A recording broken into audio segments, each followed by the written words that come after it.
Welcome to everybody. I'm Jen Stevens, and a couple of years ago, 18 months ago or so, I created a group called Eanes Kids First. I was a little bit concerned about the idea that our kids weren't going to go back to school. Once we got our kids to go back to school, I got very concerned about the push for DEI, which is really a push, in my opinion, toward critical race theory in our school district. And I've remained concerned ever since then about this subject. So what I think is important for all of us is that we listen and understand from all perspectives. So I have tuned in and listened to groups in our community who support the DEI push and support the critical race theory DEI expert our district has hired, because I've tried to understand their perspective.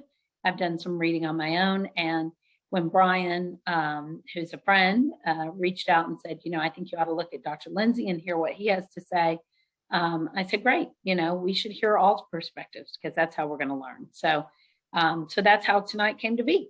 So Brian, I really appreciate you bringing Dr. Lindsay to my attention and giving the community the chance to hear from him. We are recording tonight and we will publish it, because you're right, Dr. Lindsay, we do have people. I had 2 text messages today from people who said, I need you to send it to me on recording so I don't have to tune in. So we will distribute it afterwards, and I appreciate your permission to do that and your understanding that some people are a little bit nervous about these things. So I really appreciate it. Someone just asked in the chat, where am I from? Well, I'm from Denton, Texas, actually, born and raised, but I've been in Austin now for just over 30 years. So I guess I could say I'm from here, or maybe I'm not from here, but I got here as fast as I can.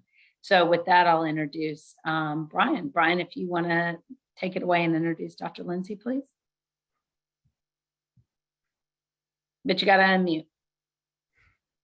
Thank you very much. I just got a text from somebody asking for us to let people into the meeting. Is that a deal? Or I thought that shouldn't be a deal, but I'll go in and check. Thank you. Okay, sure.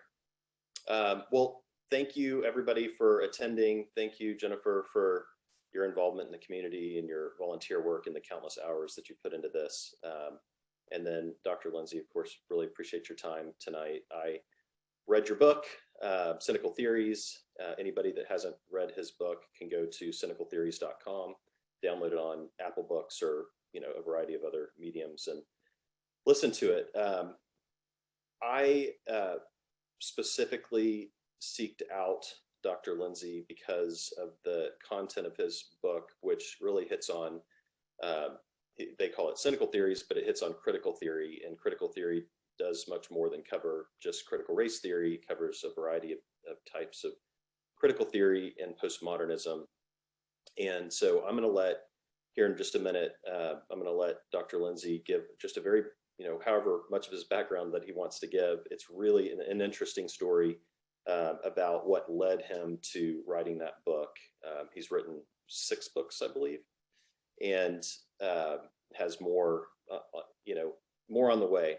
But for those, we have people actually on this call from within our district, from districts around our district, and from across the state. And so we have a lot of people that are tuning into this. And what happened in the Eanes district was back in, I believe, June of, well, right around the George Floyd incident or death, we had a group called Chaps for Black Lives Matter created, and they did a petition, and they gave a list of demands to our school district and our school board and said, we want you to do these things. It included hiring a DEI consultant, putting in place a DEI committee, doing DEI curriculum, and it had a variety of other things. And they brought up examples of racism and incidences of racism in the district, people that have experienced that. There were some anonymous accounts set up, and those experiences were posted on there. And so, there was a pretty unified, I think, perspective that, that's not good, that we have these racist things happening and we need to address it. And so I think it was really a bipartisan perspective. At that time, for me personally, I reached out to the superintendent of the school and I said, look, 100% agree that this is something that we can address and do better at, but let's just make sure we do it in a bipartisan way. Call it bipartisan, call it nonpartisan. let's just make sure that we bring everybody together and that we do this in a way that addresses, everybody's perspectives and concerns, and that we deal with all protected classes, that we're not favoring one protected class over another, and that we, consider everybody's perspective. And that is not really what happened. And what ended up happening was they proceeded down this path, and these anonymous accounts were set up. And right away, any parents that spoke out against what was happening, parents started getting attacked, canceled, discriminated against in a variety of different ways. And it's just turned into a dumpster fire, to be quite honest, of broken relationships, division, anxiety, all the things that DEI is supposed to stand for. It has done the opposite. It's made kids feel like that they don't fit in. It's made people, it's increased depression and all of these things. And those are not things that we want in our district. We want everybody, as a liberal concept, to be able to exist in the same space. Even if we have irreconcilable differences, we want to all exist in the same space. And we want to be able to not only get along, but all have our common thread, which is we're all chaps and we're all Americans, and we're all seeking excellence in what we do, and we're seeking to have a fruitful life. And so with that said, Dr. Lindsay, I'm going to let you introduce more detail of yourself. You can, go in whatever direction you want, but I think that a lot of the people that are tuning in, especially from these other districts, have experienced very similar instances of discrimination, of hate, of canceling, of doxing. In our Round Rock School District, we had 2 dads that were arrested for speaking up against the Open Meetings Act violation of them not letting people into the boardroom.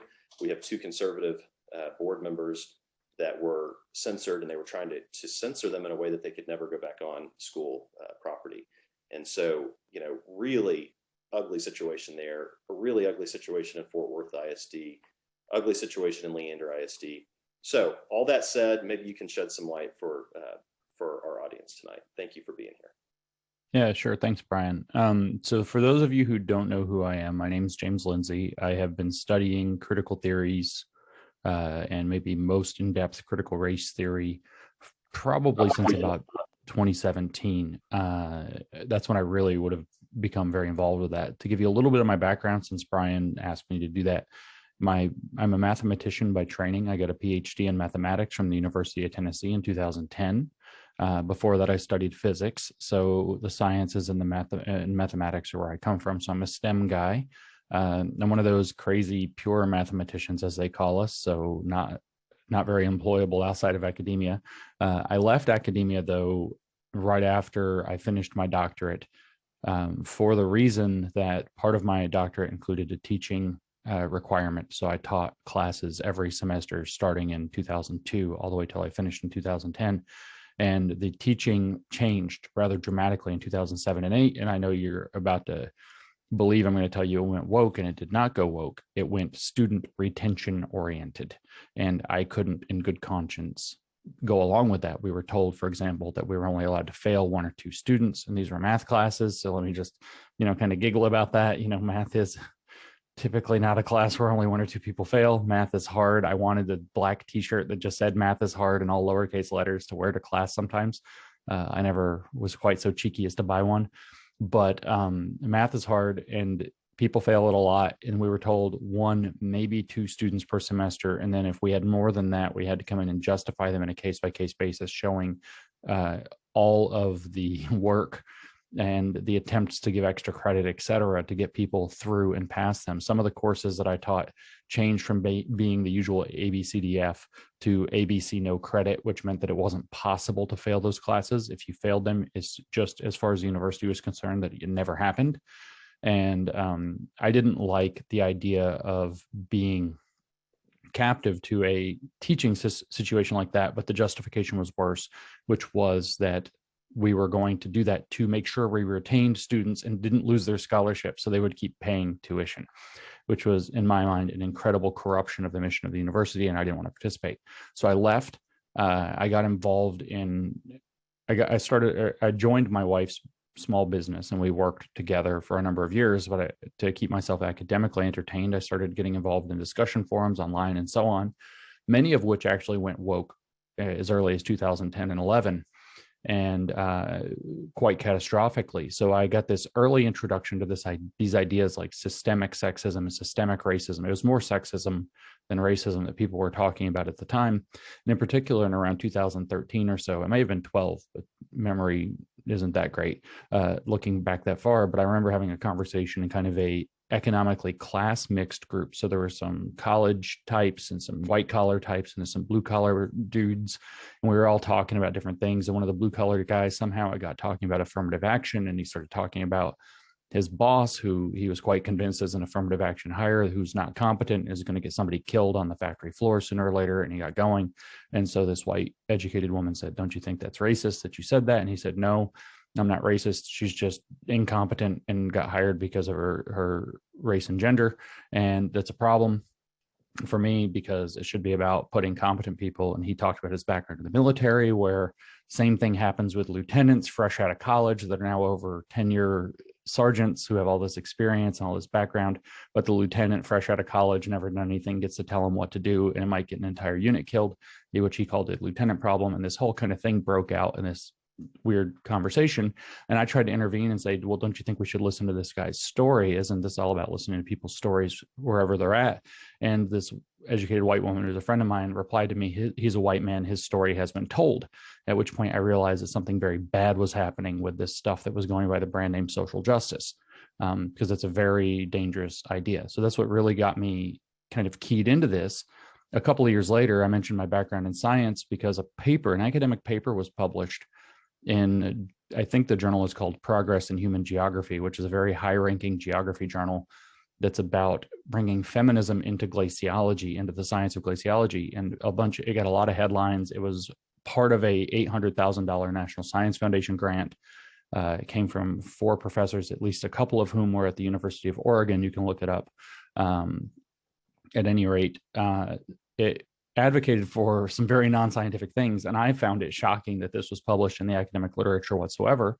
And a journalist by the name of Matt Ridley, who's still writing, quite famous, wrote an article at the time. I didn't really know who he was, but he wrote an article at the time that he held out, and I still remember his phrasing, "I still hold out that this is an academic hoax reminiscent of Alan Sokal from the 1990s. If you don't know who Alan Sokal is, he was a physicist. He wrote a spoof article in 1995, published in 1996 by a Marxist commentary journal at Duke University called Social Text that had gone fully postmodern at the time. And Alan Sokal wrote something like "Transgressing the Boundaries Toward a Hermeneutic of Quantum Gravity" or something like this was the title, and just literally hoaxed the pants off. And they accepted the article and published it. And it was a big embarrassment for these kind of social commentary journals in the 1990s. And a colleague of mine at the time, his name's Peter Bogosian, knows Alan, and he saw the article, and we had shared the article back and forth, and we're talking about it because it was kind of relevant to what we were getting hit with in our own lives. He said, maybe we should do like Alan did. Maybe we should hoax these people, the gender studies people, the feminist studies people. So I said, well, it sounds fun. Let's try it. And so we wrote this ridiculous paper by the title, "The Conceptual Penis as a Social Construct," in which we argued that penises are best thought of as a social construct that causes all of our problems, not an anatomical organ, and in particular that causes climate change. And this, through a series of mishaps, ended up being taken up by a probably, I should just say, outright predatory academic journal, caused a little bit of a scandal. And Alan Sokal himself weighed in on it and told us, well, if we really wanted to prove the point we wanted to make, we would have to do X, Y, and Z. And then some people who really were mad about it told us if we wanted to prove the point we wanted to make, we'd have to also show R, S, and T. So you can tell I'm a mathematician because I use lots of different variable names very fluently. And so we considered that a roadmap. And so through 2017 and 18, hence me saying this is when I became acquainted with and began to study in earnest critical race theory, et cetera, gender studies and critical race theory being the primary things at the time.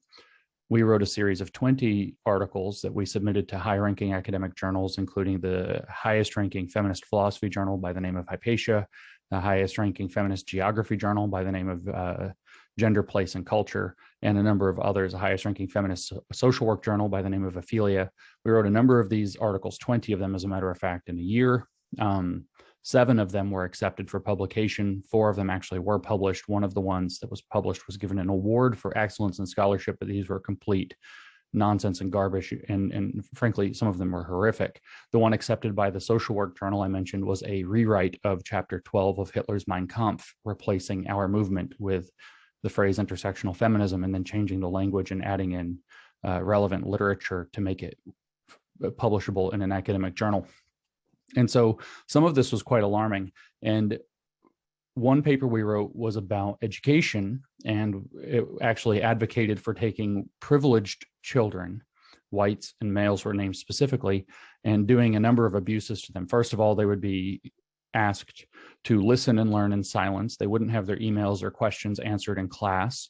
They would be, because they're men and therefore are stereotypically prone to interrupt people, we said that they should be spoken over and interrupted every time they try to speak by the teachers, and kind of emotionally abused for trying to speak up. And then we further said that they should actually be invited to sit on the floor wearing chains as a means of what we called experiential reparations. And we submitted this to the leading feminist philosophy journal, which was extremely warm to the idea. They didn't accept it outright. They told us we had to make some modifications. And in particular, this was the turning point moment for me with all of this. They were particularly concerned that we said that we would engage with these students compassionately. And they said, no, compassion is the wrong direction. You need to use what they call the pedagogy of discomfort, and directed us to the work of a woman named Megan Bowler, who talked about the so-called pedagogy of discomfort, which is that if you want to overcome privilege, you must make people uncomfortable and leave them to sit in their discomfort. At which point I realized that this literature is not merely this quirky, weird thing, but is actually very dangerous and damaging, and I went to my wife, in fact, not long after this, and said, this is, in my opinion, potentially, it's at the least abusive, but potentially the unraveling of Western civilization. Can I quit my job and dedicate my life full time to studying this so that I can tell the world about it? Because the only people who speak up about it are people who already believe it and accept it. And there are no critics who are informed about it. So I started to read the literature full time as we finished that project and coming out of it. And meanwhile, one of the other people who helped me with that project was Helen Pluckrose, who wrote Cynical Theories with me. And Cynical Theories was a book that Helen had actually started working on before we did this grievance studies affair, as it's now called, and you can look that up as well. You don't have to take my word for it. And then she put her book on hold. She was writing a book about postmodernism and its influence on scholarship. And we decided at the end of the grievance studies affair to team up and to basically not tell the story of what we did, which is kind of narcissistic, but rather to tell the story of the scholarship and the influence that postmodernism had in creating it as a school of philosophy. And so Cynical Theories was published, as it turns out, at the end of August, after George Floyd died at the end of May. So 2 months, I think, to the day. Is that right? 3 months to the day after George Floyd died. Sorry. I am a mathematician, I promise. And so it was quite well received. It sold extremely well. It's informed a lot of people as to what the roots of these ideas like gender critical feminism, critical race theory, queer theory, post-colonial theory, fat studies, disability studies, and so on actually are, where they come from and where their intellectual pedigree comes from. We stayed out of critical theory despite the title. Being Cynical Theories, obviously a play on words. We stayed out of critical theory specifically because it's a whole separate school of thought from the postmodernism that Helen had already begun to study and write about in great detail. And that, anyway, between the book and the project, the grievance studies project, we ended up as major kind of spokespeople. And like I had said, I quit my job to dedicate my life to studying this stuff as thoroughly and deeply as possible, with the initial goal being to articulate in the most charitable terms possible exactly what these people are saying and what they mean by it. Because if you've read any of their literature, you'll find that it's a bit jargon heavy. It's often obtuse or difficult to understand. And what you start to learn very quickly, and I think many of you will be familiar with through terms like diversity, equity, and inclusion, is that there's a lot of literally coded language involved, like the words diversity, equity, and inclusion, or the word critical in terms of critical theory. So I started a project that is kind of the heart, or was the heart at the time, of the company I founded called New Discourses, to put this information into the world. And that was what I call the social justice encyclopedia, or translations from the wokish to be cute and nod to J.R.R. Tolkien, who is a favorite fiction author. Nerd credit is high. And so what I started to do is to go through this kind of coded language and decode it and explain what these words mean and how they're used in their specialist critical theory meanings, as opposed to their regular everyday parlance meanings that people tend to understand. And in the process, I started to become described, it's a weird description to name for myself. It's better when other people call me this, but I was described as the Rosetta Stone for critical social justice language. And so that's mostly what I did at the time until quite recently. And now I've traced its roots back quite against, if you read Cynical Theories, you'll find that I was quite resistant to the idea that this is a Marxist ideology. And now I have completely been convinced that this is a Marxist ideology that has taken on the form of identity politics. And in fact, I refer to it now as identity Marxism, kind of as a modification of cultural Marxism or neo-Marxism. Which isn't so strange since it grows out of critical theory, as the name critical race theory tells you, it obviously does. For example, the education specialist, Marxist education specialist, Isaac Gottesman, who wrote the history of what happened in education with this theory, which is called The Critical Turn in Education, published in 2016. He's from Iowa State University Education Department. I encourage you to check it out if you want to read it and see what happened to our schools. But he says that in the very first page of the book, he tells us that, in his opinion, critical theory is a misnomer, that critical theory should just be called critical Marxism to make sure we understand its true commitments and objectives. And so critical race theory would be better called critical race Marxism if we were to follow Gottesman's nomenclature.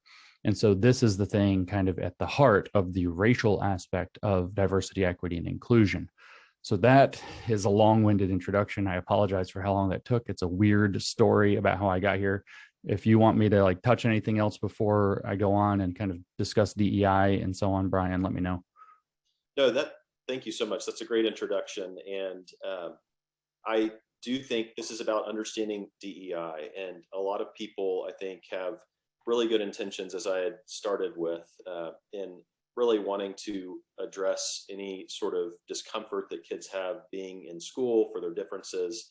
And so this whole idea, I think there's a lot of parents that are behind this idea of, diversity and inclusion and making sure that everybody feels comfortable. And so there's a lot of parents that are, I think, at a loss of why is this division happening in the community? And I think some parents are pointing the finger saying, these specific parents are, representative of a repressive train of thought or whatever the case may be, but they're pointing the finger saying it's your fault. And then these people are pointing the finger saying it's your fault. And then there's all the other parents who are sitting back saying, I don't want anything to do with this. I don't want to touch it with a 10-foot pole. But here we are today with DEI baked throughout our school improvement plan. We asked our DEI consultant what the definition of equity is, and he said that it was the hallmark of his work and it's undergirded by critical consciousness. Look it up, and that is post-Marxist critical theory according to Wikipedia. So that it is equity that's in Eanes Independent School District today. Is that principles of Marxism baked into our school? And help people understand DEI for what it really is. And you hit on the history before we actually started, the history and the people that have been working on this for years and the money behind it, the purpose of it. Go for it. Okay. Yeah. There's so much. What I find difficult about these presentations is there are so many different things that one could say, and there's so many different directions it could go, and all of them take a while. Decoding, in fact, and so I'm going to, I guess, start there. Decoding the fact that there is a manipulation of language, that language is given a specialist meaning and also retains its everyday parlance meaning, and is used in a kind of deceptive way in that regard, or through what I guess philosophers might refer to as a fallacy of equivocation, or more specifically, what has been named strategic equivocation. So dancing between two different meanings of the word according to which one gives you more strategic purchase at the time. It is very difficult for people to understand, but people who've been kind of a year ago, this was a much harder conversation to have because people couldn't really believe it. But now most of them have experienced it, like that they feel often like the ground is shifted out from under their feet. Before I start, because I know that I probably have a somewhat politically mixed audience here, if diversity, equity, and inclusion were actually about creating an environment where everybody feels like they belong and that everybody feels included, nobody feels excluded in particular, and that nobody's made to feel weird because of who they happen to have been born as, whether it's race, sex, gender, sexuality, fat status, ability status, mental health status, immigration status, etc. As Judith Butler, one of the scholars of queer theory, called it, that exasperated etc. of all the different identity categories. She even was tired of having to repeat them all, and it's her job, literally. If it was actually about making people feel more safe and welcome and less discriminated against, etc., I would be the first one championing it. And I can prove that simply by anybody that wants to pick up Cynical Theories. Not only do we make that argument, and not only is the last chapter a sustained argument that that's exactly what we are after, but we kind of take as a credo throughout that book, and it's a little bit of a linguistic difficulty to do here verbally because it works in writing, which is that we are opposed to what we use as a capitalized formal noun, social justice, with a capital S and J, because we are actually for lowercase, not formal noun, general concept, social justice. In other words, fairness, equality, etc. And I happen to believe that the best way to do that is to treat everybody as individuals, not as avatars of identity groups. So shunning identity politics, and I will say, esteemed friends who champion DEI causes disagree with me. They believe that, in fact, identity politics are necessary in order to do that, and that the power dynamics that actually shape and structure society, systemic racism, systemic sexism, misogyny, homophobia, cisnormativity, etc., that those things make it so it's impossible not to be aware of race. Their argument is that, or identity, that identity factors like race are imposed by the power dynamic outside and therefore have to be embraced as what they call a positive locus of subjectivity in order to become a site of, as they also say, a meaningful politics of identity. But the goal is to create racial collective groups or sexual collective groups or gender collective groups, etc., who see themselves in solidarity with one another through the act of, or through the fact, as they would say, of the imposition by society, by a straight white male, cis heteronormative, Eurocentric, etc., society imposing their identity categories. So you'll hear that, for example, in their everyday speech. They'll say something like white parents, and I think that this was something that came up in the district, if I remember some of the stuff Brian showed me last week when we were discussing this ahead of time. It's nice for white parents or white adjacent parents or whatever to not want to have discussions about race or sexuality or whatever with their children and to wait into a particular age, but that minority kids, whether that's racial or sexual minority kids, don't have that luxury. So it's considered white privilege to be able to discuss racism on your terms, on your time, or cis privilege or straight privilege or male privilege or whatever. Whereas if you're a woman or if you're homosexual or if you're trans or if you're a racial minority, then you absolutely have that imposed upon you by society. So I understand their argument and where they're coming from. I still just think that they're wrong. I think that they're giving the exact opposite prescription for the problem if they even diagnose, if we grant that they diagnose the problem correctly. And I also assert that they overdiagnose the problem. As a matter of fact, I believe that they're selling snake oil. If you don't know what snake oil is a fake medicine that, when it's ideally concocted, is slightly poisonous, that makes you sicker in specifically the way where the charlatan doctor will be able to convince you that you need to buy it. Then when you take it and get sicker, he'll say, see, you're even sicker, you have whatever problem even worse, you need to buy more of it. And I think that the DEI programs and all of these critical theories that inform them are in fact social snake oil. And we say that in Cynical Theories as well.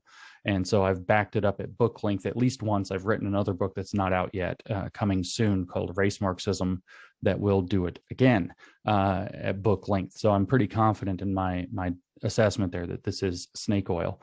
The way this snake oil works, though, is that strategic equivocation. So what do these words mean?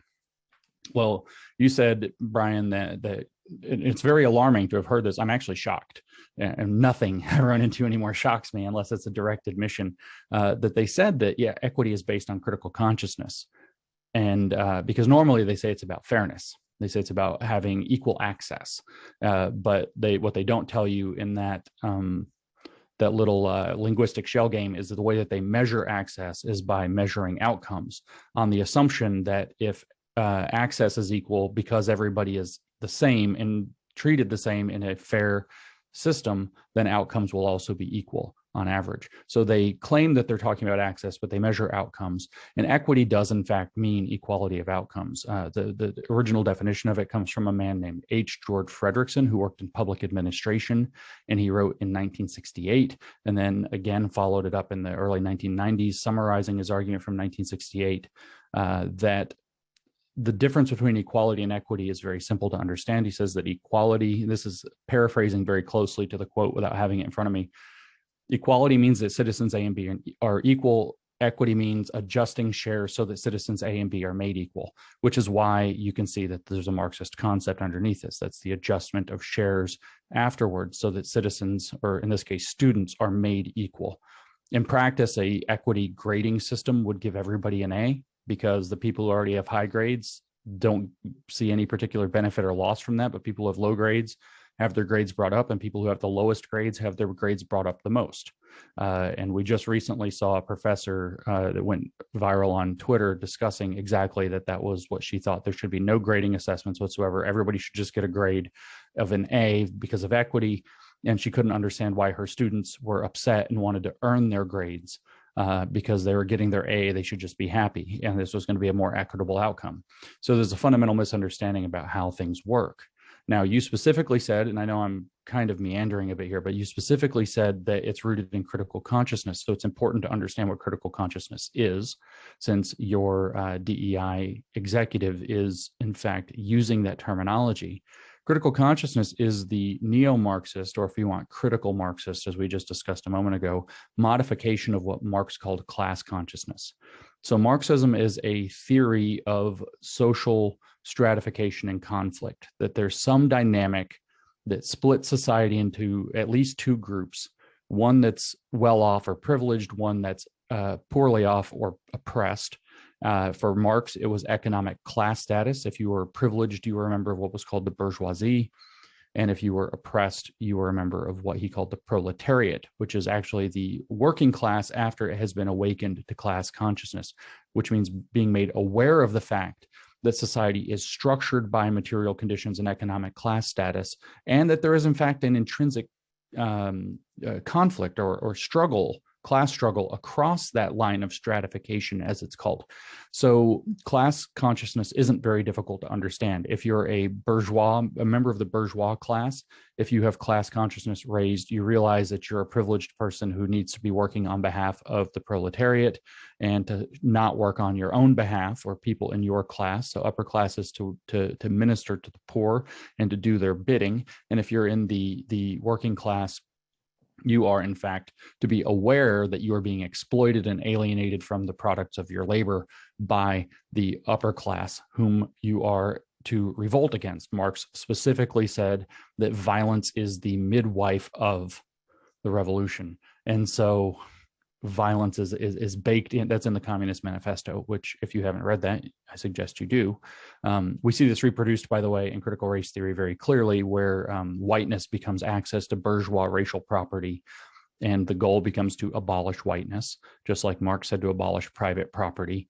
There's a paper in '93 by Cheryl Harris called Whiteness as Property. That's literally the title of it. It's a law review article, which you're also welcome to look up, where she argues that whiteness is in fact a form of cultural property that white people exclude other people from.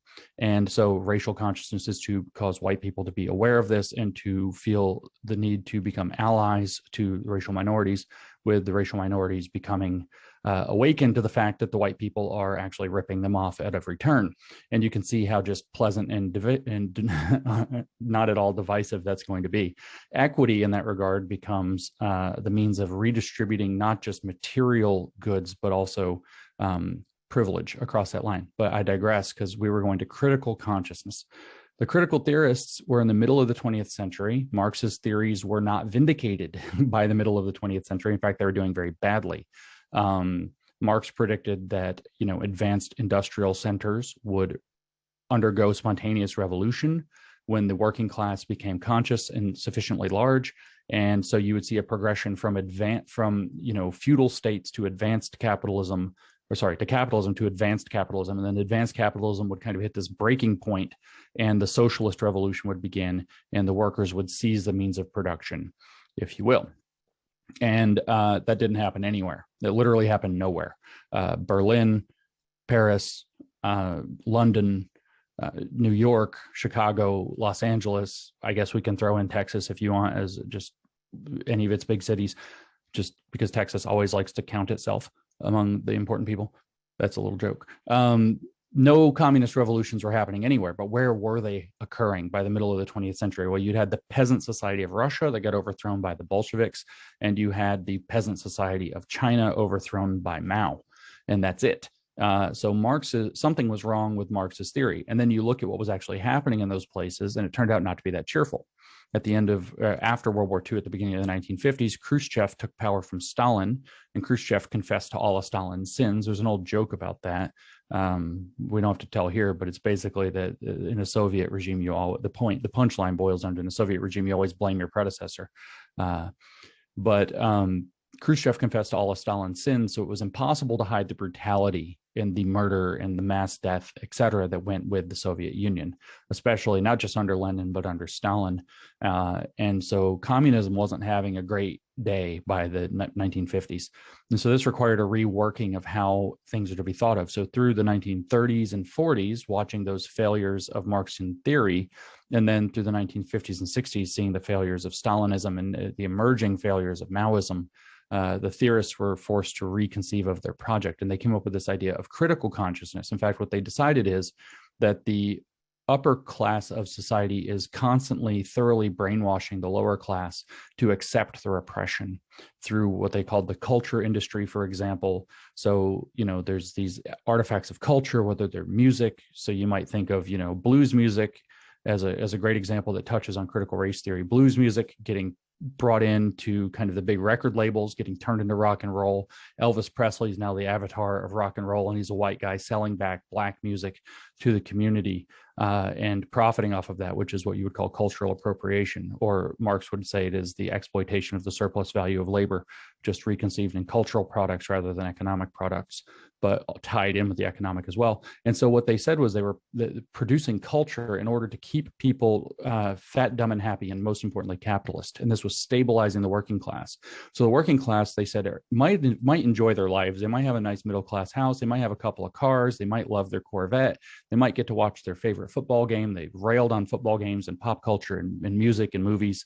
They might have all this happiness, but they don't realize, because these capitalist interests marketing to them constantly, keeping them in the rat race, as people refer to it, we're brainwashing them not to know that there's a possibility that's better, called communism. Therefore, critical consciousness means being aware that the so-called, as they were named by the Marxists at the time, heteronymous interests of society, in other words, all the big money players, the corporatists, the corporate leaders, the marketers, the media, in cahoots with them, the government, that they were selling them a false bill of goods in order to keep them wanting to be fat, dumb, happy capitalists. Whereas obviously capitalism, and since they were Marxists, was the worst thing possible. So that's what a critical consciousness is. So equity, being rooted on critical consciousness, means becoming aware that there's a big ripoff game being played now, mostly in identity politics, through identity factors, and equity means making people aware of this so that you can redistribute those cultural and material products so that citizens A, B, and B can be made equal. So it's a nice sounding word, equity, but there turns out to be a lot of Marxist theory baked into that. And that's just the E word. There's the D and the I words too. Wow. So with that said, our superintendent has repeated over and over how his goal and the goal of our board is just to live by the golden rule. Treat others the way that you want to be treated. That's their goal. That's their only goal. So we have a DEI consultant. In researching that DEI consultant, he is an expert, or appears to be, in critical race theory. But they're saying, you know what, even though he has that background, that's not why we hired him. We hired him because he's a highly qualified DEI expert. And our only goal here, it's not nefarious, it's only to make sure that everybody is truly inclusive and included, and we just want everybody to live by the golden rule, and that's it. And so what is DEI?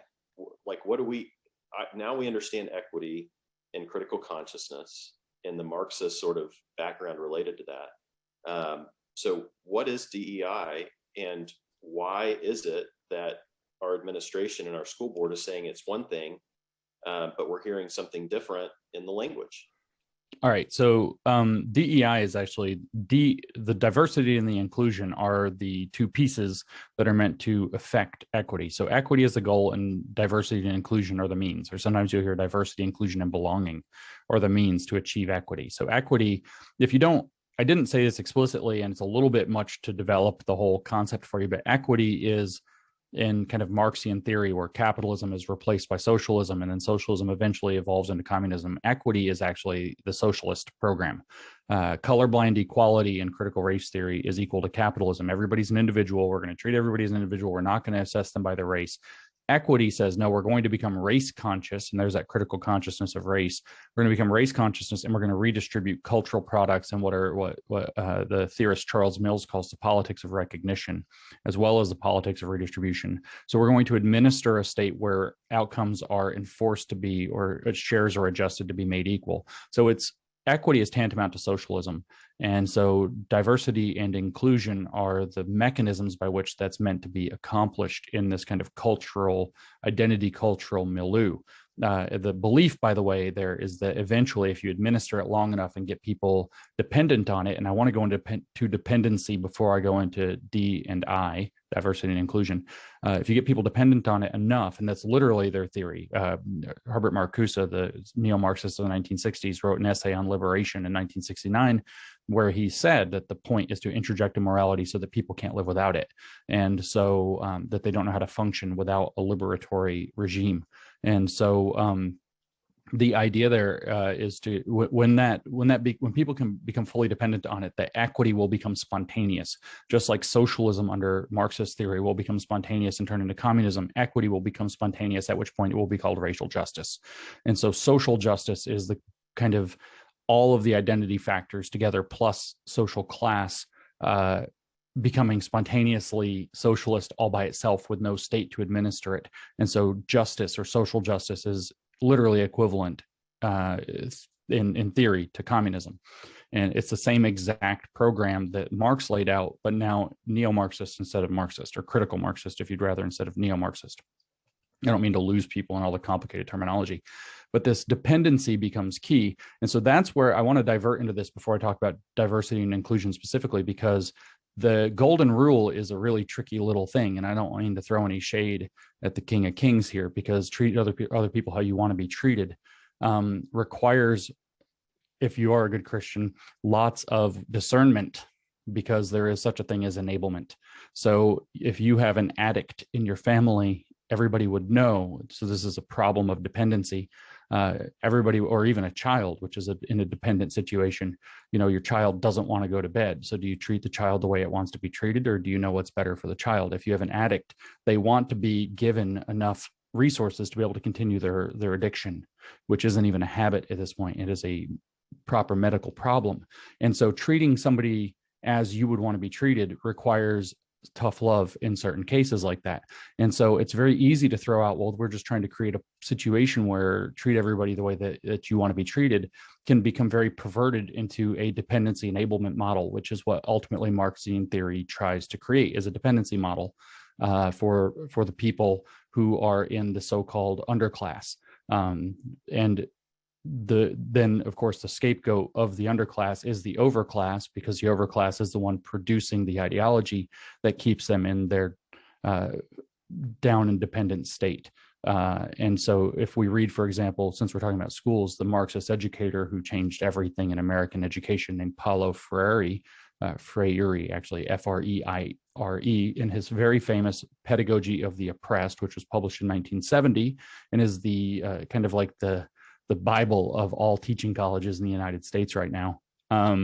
He says, in fact, that you have to get the peasant or the underclass or the proletarian to realize his state of dependency. And rather than teaching him to be responsible and to climb his way out of dependency, he says that you teach them to understand that the system is what makes them dependent and thus to reject the system. So dependency is key here. And so this perversion of the golden rule is yet another linguistic and conceptual manipulation.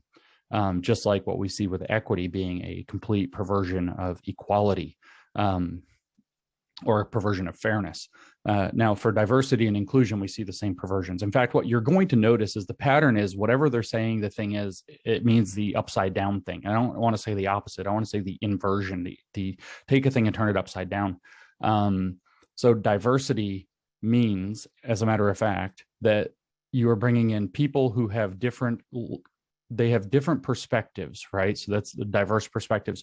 But the only perspectives that are considered authentic that have escaped the broad overarching ideology of society, in other words, that have critical consciousness, the only perspectives that are considered authentic or valid are ones that are identity conscious, race conscious, sex conscious, etc. And so when you say that you're going to bring in a diverse voice, that voice has to have what in critical race theory they call the authentic voice of color.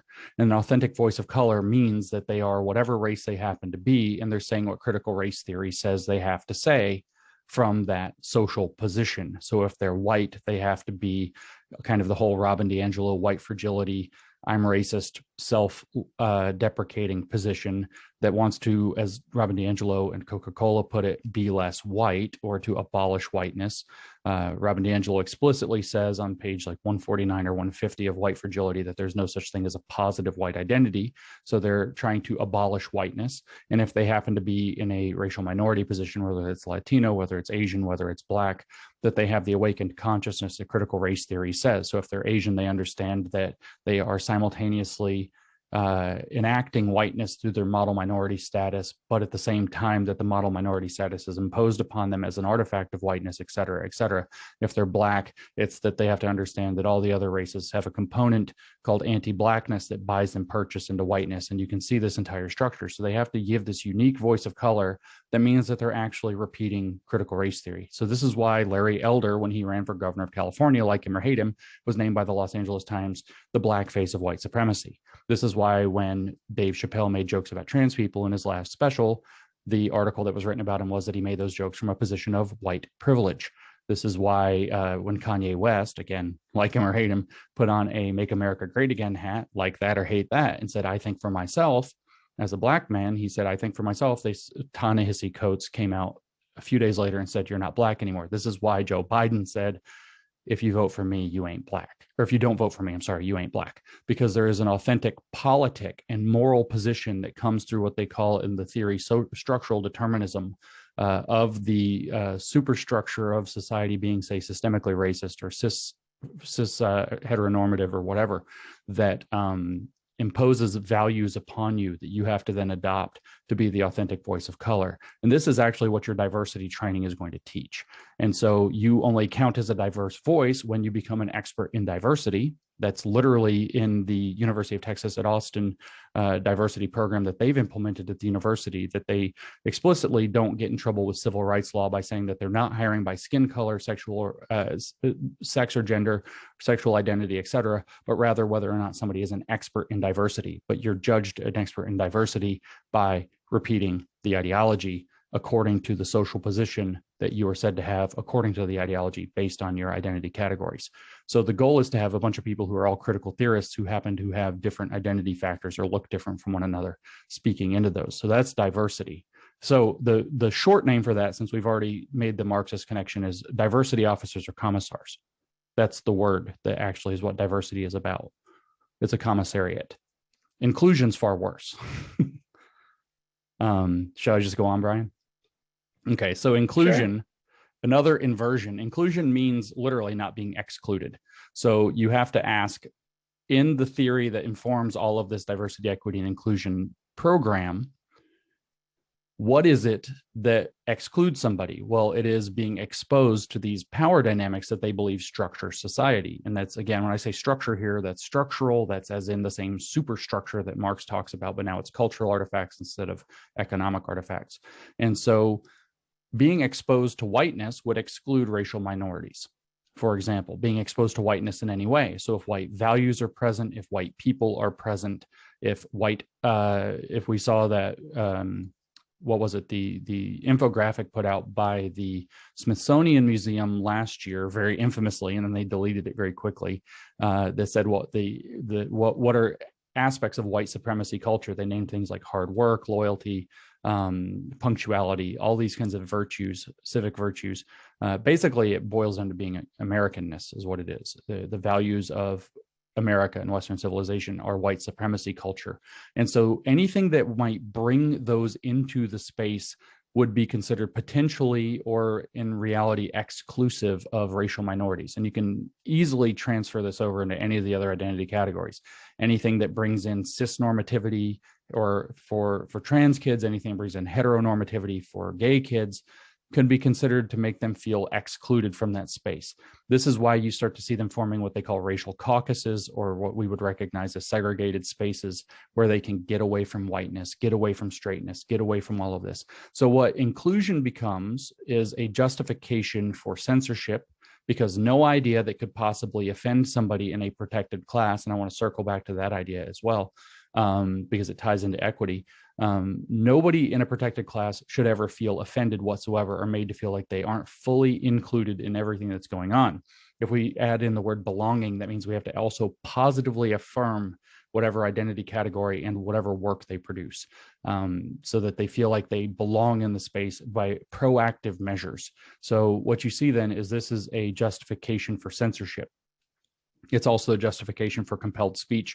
And it's also a justification because the mere presence of a white person or a man might make a black person or a woman feel whiteness or patriarchy.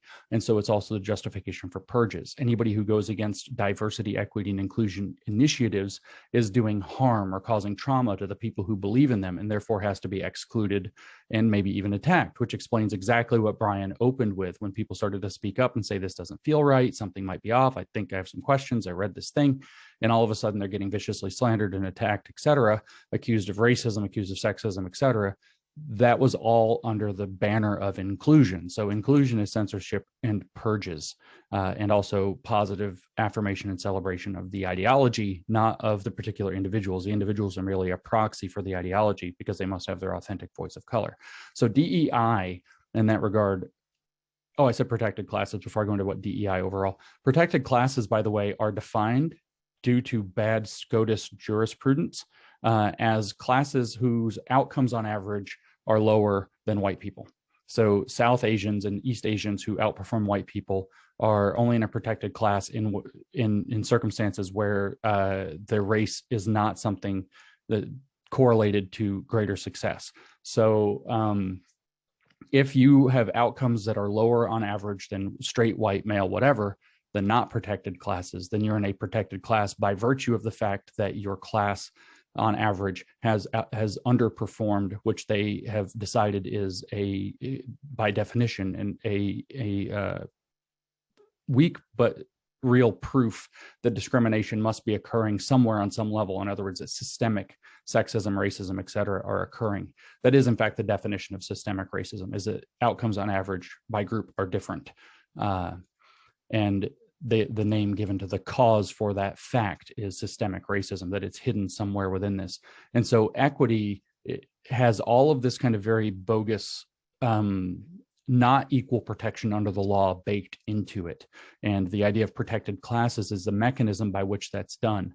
So it's very important to understand that. So what DEI overall then is a program to install a culturally socialist, or I sometimes call this neo-socialist program, where the officers of DEI are going to be the commissars who get to decide who gets to belong, what ideas get to belong, what has to be excluded, what gets to be included, who's going to be hired, and so on.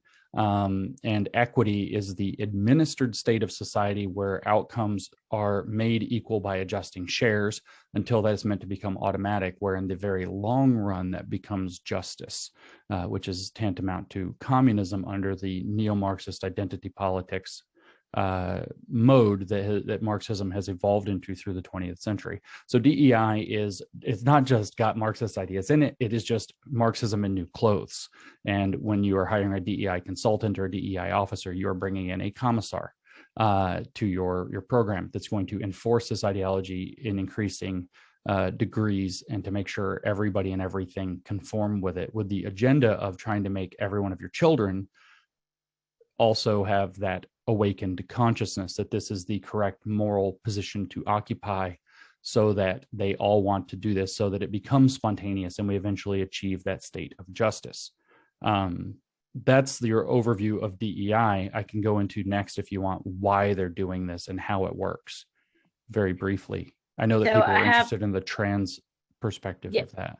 Yeah, I think, I mean, I think I have a lot of questions that have been sent to me. So I have a lot of questions to ask you. I don't know if I should have you go into the why or not. I'll just tell you, a couple of folks have asked me, if we're a loving community and there are instances of racism, how do we differentiate between wanting to be against instances of racism and not supporting, the DEI movement that's happening here? Which I thought was a good question. And then another question that I just received was, do you think that the NASB letter, the National Association of School Boards letter, do you think that has awoken some parents that maybe this is about more than just loving our neighbor? Those were two of them. I have many more, but maybe take those on while you Sure. why. So I'll just dive right in. The second of those is far easier. When the federal government begins to weaponize the Department of Justice against you, where there's actually also a clear conflict of interest involved between Merrick Garland and his son-in-law and the program, which was the Panorama program that's implementing this. People are purchasing and making his family lots and lots of money. There's obviously the cronyism there that people are going to be very concerned about, but there's also very obviously some kind of a weird agenda. And since if you go read any of Biden's agendas, programs, you'll find the word equity in virtually all of them. And that was true before the election, and it's still true after the election. So it wasn't just lip service to win over the radicals or whatever. It's actually part of the program. So there is this idea that this isn't just some local love your neighbor kind of thing. This is, that there's some massive pressure from at least the federal government where they're weaponizing the DOJ against parents who are merely speaking up against this, even to the point of labeling them as domestic terrorists. So yes, that's been in the common parlance of the day, the biggest red pill that I've seen yet to get parents aware. And if you ask me from a purely strategic point, I would say it's the biggest blunder that the advocates of this ideology have made so far, because it has awoken so many parents that this is not organic. This isn't just about kinder, better communities. Why on earth, if that's what the case was, would you weaponize the Department of Justice against parents asking questions? It's just absolutely abhorrent. And, they use these cases of so-called violence, and when you actually look at them, maybe there have been one or two, but they only cite a handful across 14,000 school districts. So how many tens of thousands of school board meetings? There's fewer than 30 incidences that they cite, and most of them on closer scrutiny actually fall apart. And I believe one of those that fell apart is actually in your district. So it's not actually what even happened. Certainly there was one in the Loudoun County District in Virginia that completely fell apart as well. It was not reflective of what actually occurred. So that definitely alerted people that this is a different kind of problem than they may have thought that it was. As for how do you address it, the answer is actually quite simple. Everybody thinks this is so complicated and difficult, is that first of all, you don't use DE and I because those ideas are captured terms. If you say, well, we do want to have diversity here at the school, what you're doing is playing into their hands, because if they are pushed into a position of retreat, they will say, okay. They will retreat from diversity or inclusion or whatever, but you retain the language. We want those things, but we'll back off of equity or whatever is the necessary thing to do. But those specialist definitions will come back to haunt you later. They get written into the policy, everything's put on the back burner and kept on the down low. And then when they have sufficient power to press again, they will actually apply the specialist definition. So that's that strategic equivocation. They give you the common parlance definition when they need to defend themselves, and when they can apply their activist agenda, they use the specialist definition. So diversity just means, oh, lots of different people of different backgrounds. Whenever they're in trouble, everybody's been that kid that was in trouble and was, tells the it's just story. That's not true at all. Oh, it's just wanting different people from different backgrounds and variety and blah, blah, blah. And then the second that they have the power to enforce a specialist agenda, again, that specialist definition is going to come in. That wasn't the answer, though. The answer is you treat people as individuals. And when people are racist, you hold them accountable as individuals for what they did. That racism is a form of it is really a very rude and dehumanizing thing to do, to bully somebody, which is what it amounts to in some sense, based on some characteristic that they have no control over, to make assumptions about them based on some characteristic they have no control over. It's very, people get very worked up about it if you bring in something very sensitive like race, because there are different aspects of identity. But if we, change it to something like the shape of people's nose or something like that people don't tend to care about as deeply, obviously bullying the kid with a big nose is also very rude and very bad. And then when you can actually have, those conversations in an individual context, that there's a bigger picture story with racism about how that's really one of the, kind of worst things you can do to somebody, to pick on somebody or to single them out or to make assumptions about them based on something that tells you very little about them, if anything at all. For example, if you see an Asian person and just assume that they speak Chinese, maybe they were actually born here and they've never been there and they're fully the most American person you've ever met. You shouldn't make these kinds of assumptions about people at all. And so you treat people as individuals. The recipe for getting off of to curing snake oil is to stop taking the snake oil. Stop thinking in terms of identity-based collectives. Stop thinking in terms of protected classes and start thinking in terms of protecting individuals and holding individuals accountable for transgressions, regardless of what direction they go in. In other words, we're going to reject that privilege plus power equals racism definition, which, by the way, was forwarded in 1970, as I was talking about before we started, by Patricia Bidall, who also believed that whiteness is a form of schizophrenia that should be treated psychologically, who also believed that you're either with us or against us and that you're either racist or anti-racist. Back in 1970, whose work was then commissioned by the National Education Association, the NEA, the big teachers union, to write the first manual for diversity, equity, and inclusion before those words were even a thing in 1973, which they financed and published. And Bidall informed the woman named Patricia Katz in 1978, Judith Katz, pardon me, Judith Katz in 1978 to write White Awareness, which is basically Robin DiAngelo's work, just 1978 instead of 2018. If she, I'm not saying anybody plagiarized anything 40 years later. I'm just saying it's really obviously similar. Just saying, really obviously similar. That Judith Katz wrote this book, White Awareness. It's obvious what the title tells you, that white people have to be more aware of their race. She repeats the schizophrenia claim. She repeats all of these different claims. It was used as a manual in schools and most importantly, workplaces at the time for this new kind of training program, corporate HR training program in particular, based on what became called diversity, equity, and inclusion a few years later. And Judith Katz, by the way, since I mentioned the Smithsonian white supremacy culture infographic, is the only citation on that infographic. It is Judith Katz's work. If you want lots of connections going back, this is where this stuff actually comes from. So what you do is you reject that way of thinking and you treat people as individuals. And when individuals transgress, you deal with individuals as individuals based on the transgression that they made.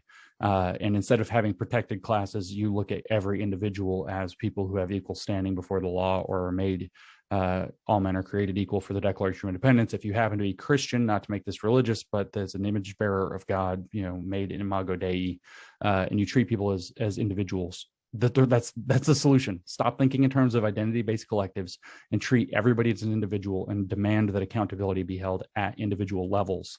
That's actually the solution. There's one other question, by the way, that ties in here that's in the chat. I noticed, why did socioeconomic Marxism fail?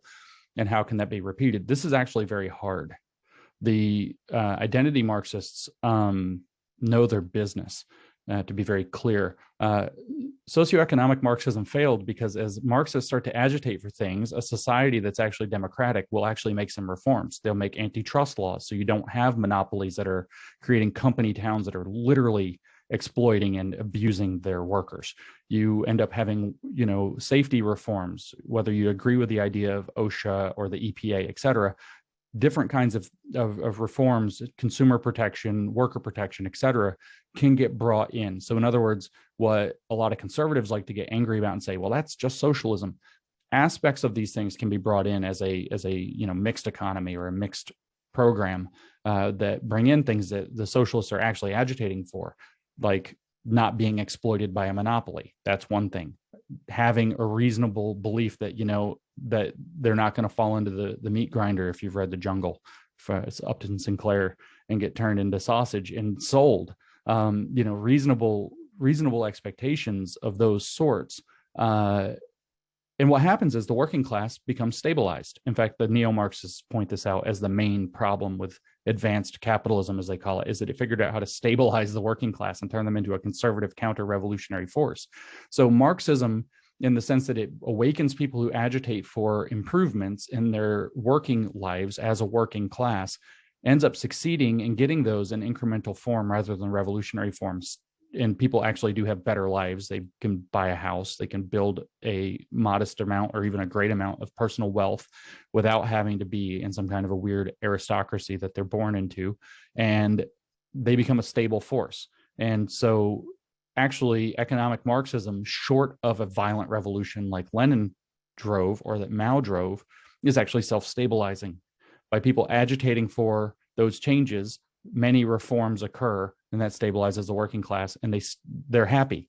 Just like if we look at second wave feminism, as we discuss in Cynical Theories, there was a liberal aspect to that. There's like no, treat women like equal members of society. And then there was the radical aspect that wanted, much more radical changes. And when many of those changes had occurred by the mid 1970s, the liberals were like, okay, and they stopped being feminists, and their so-called revolutionary potential went away.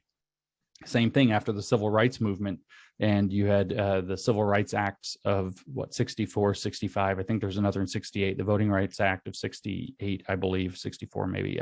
The dates get a little confusing for me.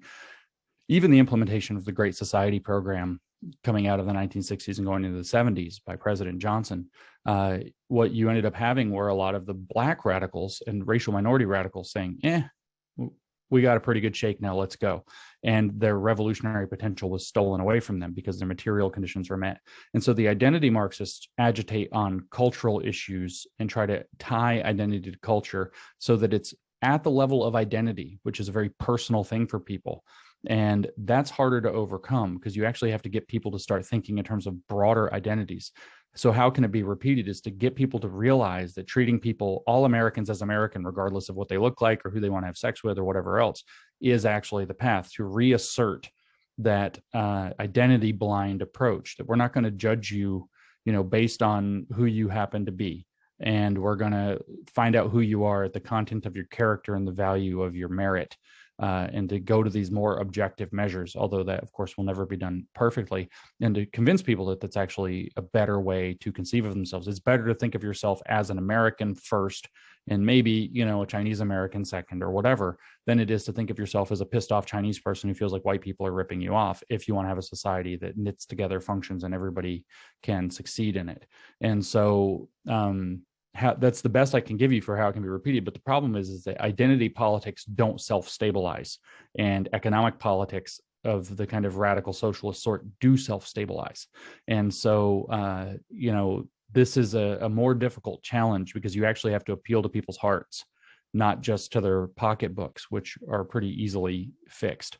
And you have to get people to understand the issues and understand the kind of universal values that come with being, again, just to appeal to the Christian ethic, because I think it's so, and I'm not even Christian, so I feel like it's just the best articulation of it, is that if you see every individual as an image bearer of God, thus on equal standing in that regard, that's a really great starting place to get past that. So that's sort of the answer to those three questions. Just for what's actually going on here in your schools, by the way, there are three big things that are happening. Two are the purpose, and one is the mechanism. And this will touch on the trans issue. So I just want to kind of jump on that while we have the chance. The two main objectives, or I guess we could say three main objectives, are to create this consciousness. That's the one I added as the third, whether it's racial, whether to get people to think in terms of identity-based collectives. The second is to actually separate one generation from the next, to get people to say, you know, to their kids to say to their parents, you don't understand us. This past is bad. You're a white supremacist. You're a racist. You don't know what it's like to be non-binary. You don't know what it's like to be demisexual and lithromantic or some made up nonsense. And to separate the generations one from another, because the family in particular, but all of the kind of generational, the key, if you want to have a culture continue and not get disrupted and replaced by a different culture, say a woke culture, is that you want to actually have continuity from one generation to the next, where there's a transmission of those values, whether that's through schools, whether that's through family, whether that's through even media, those kind of being the big ones. You want to have this kind of transmission of values. So if you can separate the generations from one another, to get it so that the young people feel aggrieved and that the older generations are complicit in all these evils and don't understand and can't possibly understand and don't even know the words and aren't even taking it seriously, then you can separate generations one from the other. But this is where you say that in the abstract and then you bring it back to reality. That's your kids learning to hate you.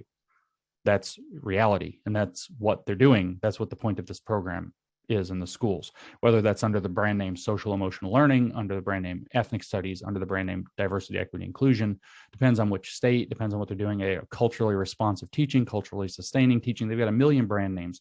I've even heard today, and I don't know how deeply this is true, that DEI, diversity, equity, inclusion, is on its way out and is being replaced with something that's less well known to have Marxist ties, just anti-racism and anti-slavery or something like that. And so, you know, the whole thing is shifting. The second is actually to destabilize the younger generation itself. That's why this is taking place in the schools. Turns out stable, happy people don't make very good Marxists. And so if you can destabilize those people by making sure that they adopt kind of self-referential identities, which is very narcissistic and encourages narcissistic tendencies and possibly even personality disorders. If you can get people to think of themselves where they don't know really who they are, or that it's very fluid. And this is where we're really getting into the gender and queer and trans aspect. Queer, by the way, refers to queer theory. I'm not using the slur. It is their formal term. The definition of queer in queer theory is an identity without an essence. That is their definition for the term. And if you can get kids to have an identity without an essence, then they don't know who they are. And if they don't know who they are, they have to go to somebody to be told who they are. And they become very moldable. And of course, their parents aren't going to understand. It's like, what the heck, you're a boy, you know, and then there's all that alienation across the generation. So those two factors become huge plays.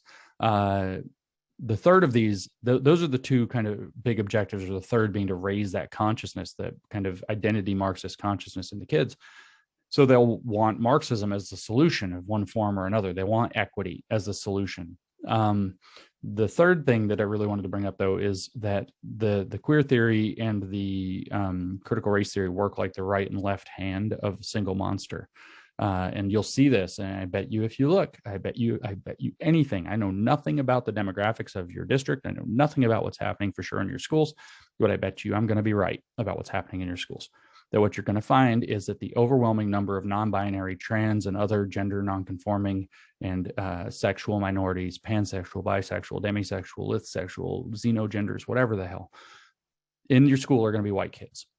I can guarantee you there will be lots of them that are Hispanic too, but they're mostly going to be white kids. And the reason is because critical race theory demonizes whiteness. So you have no positive white identity, as Robin DiAngelo says. So if you want a positive identity, you have to find it in one of these sexual or gender minorities.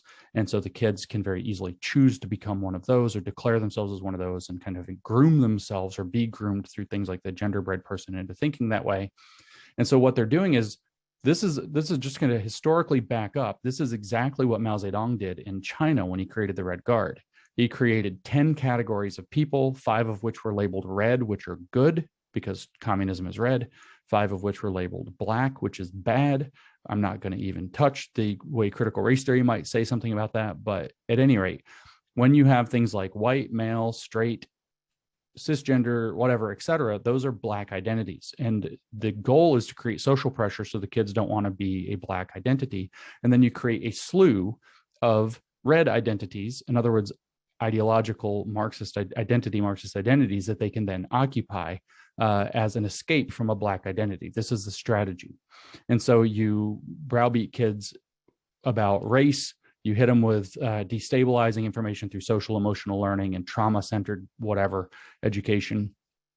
You get them all destabilized. You convince them that they have these kind of black marks on their soul, if you will. They're a member of a Black identity group, like white. And you tell them, well, there is a way. So you get them feeling weird and shameful and uncool and ostracized. And then you tell them there's a way out. And the way out of that is to adopt a red identity. And that red identity might be genderqueer. It might be gender fluid. It might be bisexual. It might be whatever. And so you will see an overwhelming amount of this social contagion as it appears in white kids, disproportionate to all the other races, because the other races have cool identities in their racial identity through this program. The other one, though, is going to be vaxxed versus unvaxxed. So you have the poor little Black identity unvaxxed kids who have to wear a mask, and all they have to do is get a vaccine, and they get to go on cool field trips and take their mask off, and they get to have a red identity, which is vaxxed, and so they're ostracized and then given a way out. And that is the program to induce ideological conformity, and in fact to turn them into radicals on behalf of those ideological categories. And that's actually the purpose of your DEI program in your school, and that's what your DEI coordinator and facilitator is doing in your school. And you, the taxpayer, are probably paying that person close to $300,000 a year each to do it to your children.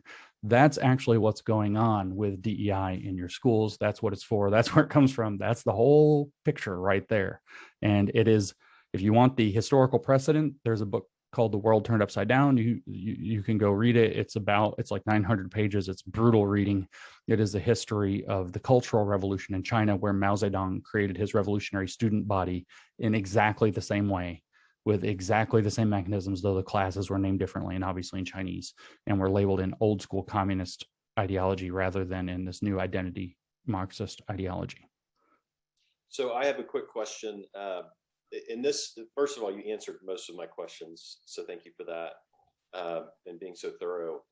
The questions I have are related to, and one of the biggest concerns I have about this agenda is the anonymous accounts that have been set up to attack parents and their children. And, there's a lack of due process. You had mentioned this instance that happened within our district, an assault, and there was no due process, and it was used by Congress members literally in a committee meeting to justify using the Justice Department against parents. And so you have these anonymous accounts set up, and you have parents weighing in who are supportive of this agenda, saying that people are, white supremacists, and saying that they're racist, and saying that they're all these things. And the school refuses to even speak out against those accounts. They won't even speak up and say, you know what, whoever's running those accounts need to stop. They refuse to do that, much less legally pursue uncovering who those are. And so I guess my question to you is, and my second question, dovetailing off of that, is all of this that I'm hearing and all of this that I'm actually seeing and experiencing, and all of the pain and the destruction that it's causing in people's lives and within the community, that is, according to your book, illiberal. That is progressive. It is not, all of my friends who identify as liberal, I guess wouldn't support that sort of behavior because it is destructive. So I just wanted to hear your opinion of, is this happening in other districts? These accounts, these attacks, is this something that is a part of the playbook all across the country? Like, what's the deal? This is literally, I don't know if it's worse or slightly more benign version without knowing more of the details. This is literally exactly what was happening in Fairfax County, Virginia, where they called the people that were these exact same activists doing exactly these same, well, I was going to say stunts, but it's extortion. They're actually engaging in racketeering. That's the legal name for what they're doing. They called them Chardonnay Antifa. They had their group had a name, And this is absolutely happening all over the country. It's going to happen overwhelmingly, disproportionately in the richest school districts in various states, but also in the country. So you see Fairfax County in Virginia, Loudoun County, Virginia, those two being the richest in the country. Eanes is going to be the richest in Texas. South Lake Carroll is getting it really bad. That's one of the richest in Texas as well. The Lowell district in San Francisco is extraordinarily rich.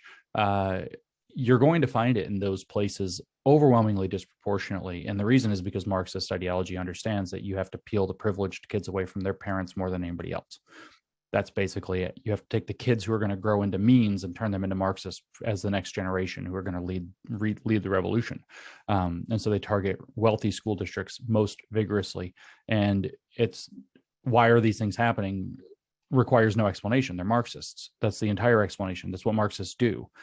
It's literally just what Marxists do. And so as for it being illiberal, that's really funny. They're explicit that it's illiberal. You can go to page 3 of Critical Race Theory: An Introduction, which is a book written at the high school level in 2001 about critical race theory. I encourage everybody to read this book. And on page 3, which is at the bottom of the second paragraph, or no, bottom of the first paragraph, I should say, of the book, they say, and this is again very close to a quote from memory, unlike traditional approaches to civil rights, which embrace incrementalism and step-by-step progress, critical race theory calls into question the very foundations of the liberal order, including equality theory, legal reasoning, Enlightenment rationalism, and the neutral principles of constitutional law. That's a quote. They don't want incrementalism. They don't want step-by-step progress. In other words, they want a revolution. They call into question the liberal order. They call into question equality theory. So we're not all created equal. Groups are unequal because identity is imposed and made unequal by the racial and identity-based superstructures of society.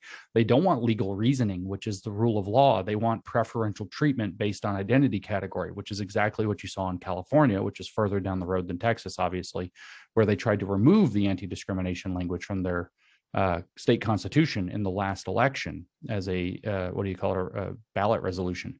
And so they actually tried to get rid of the anti-discrimination language in their state constitution because they don't want that. They question Enlightenment rationalism because things like getting the right answer in math class are considered part of white supremacy culture. Due process of law with legal reasoning is part of white supremacy culture. And then the neutral principles of constitutional law, because they don't believe that the law should be applied neutrally. And they also don't believe in the idea that there should be a constitution because it has to be able to be changed according to the whims of their theory as they go. And in page 23 of this book, speaking of how illiberal it is and due process got mentioned, et cetera, this is a direct quote too. They say crits, which was shorthand at the time in 2001 for critical race theorists. Crits are also highly suspicious of another liberal mainstay, namely rights. That is an exact quote from Critical Race Theory: An Introduction, written at the high school level. Rights are said to be alienating, they explain about a page further down. Why are they alienating? Well, I could use a racial slur against you or whatever. And then when you say, hey, you can't say that, that's hate speech, I can say free speech. I have a right to free speech. So rights are said to be alienating. Right to due process of law, alienating to people who end up on the wrong side of the court verdict, et cetera, et cetera. And so this is not a liberal movement. It is a absolute catastrophic repudiation of liberalism. When you say it's regressive instead of progressive, if you understand Marxism and what Marxism really is, of course it is. Marxism is an attempt. So what you have as Marxist theory is that history progresses in terms of the material conditions through 6 discrete stages. And the 6th of those is communism. The first of those is also communism. It's primitive communism in tribes. So everybody's in tribes. Everybody distributes resources among everybody in the tribe equally. Nobody owns anything. There's no property rights. The tribe owns everything that the tribe owns, and everybody, according to their needs and give according to their ability or whatever. But the tribes themselves are all estranged from one another. And then comes in the ability for one tribe to conquer another and enslave it. And then that's where Marx says enters in what's called the division of labor. And that's where all the problems begin.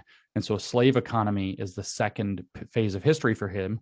The third stage of history for Marx is feudal estates. We decide that slavery is abhorrent, but the elites figure out a new way to have slavery. They don't have slaves anymore. They have serfs. They have indentured servants, etc. They own all the property. The aristocrats do.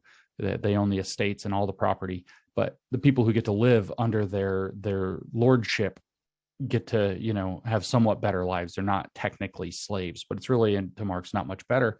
And then eventually the peasants realize, wait a minute, can't I just own my own stuff? And we don't need a lord to own it for us. And you enter into private property rights and capitalism as a fourth stage of history.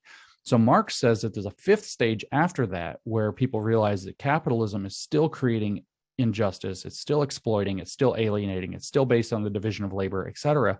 And so socialism is going to be an administered economy that takes up class consciousness as it run by the proletariat, literally by a dictatorship of the proletariat. That's the term for it. But if you think about that for about 30 seconds, or 3 seconds, you realize what that is a new aristocracy.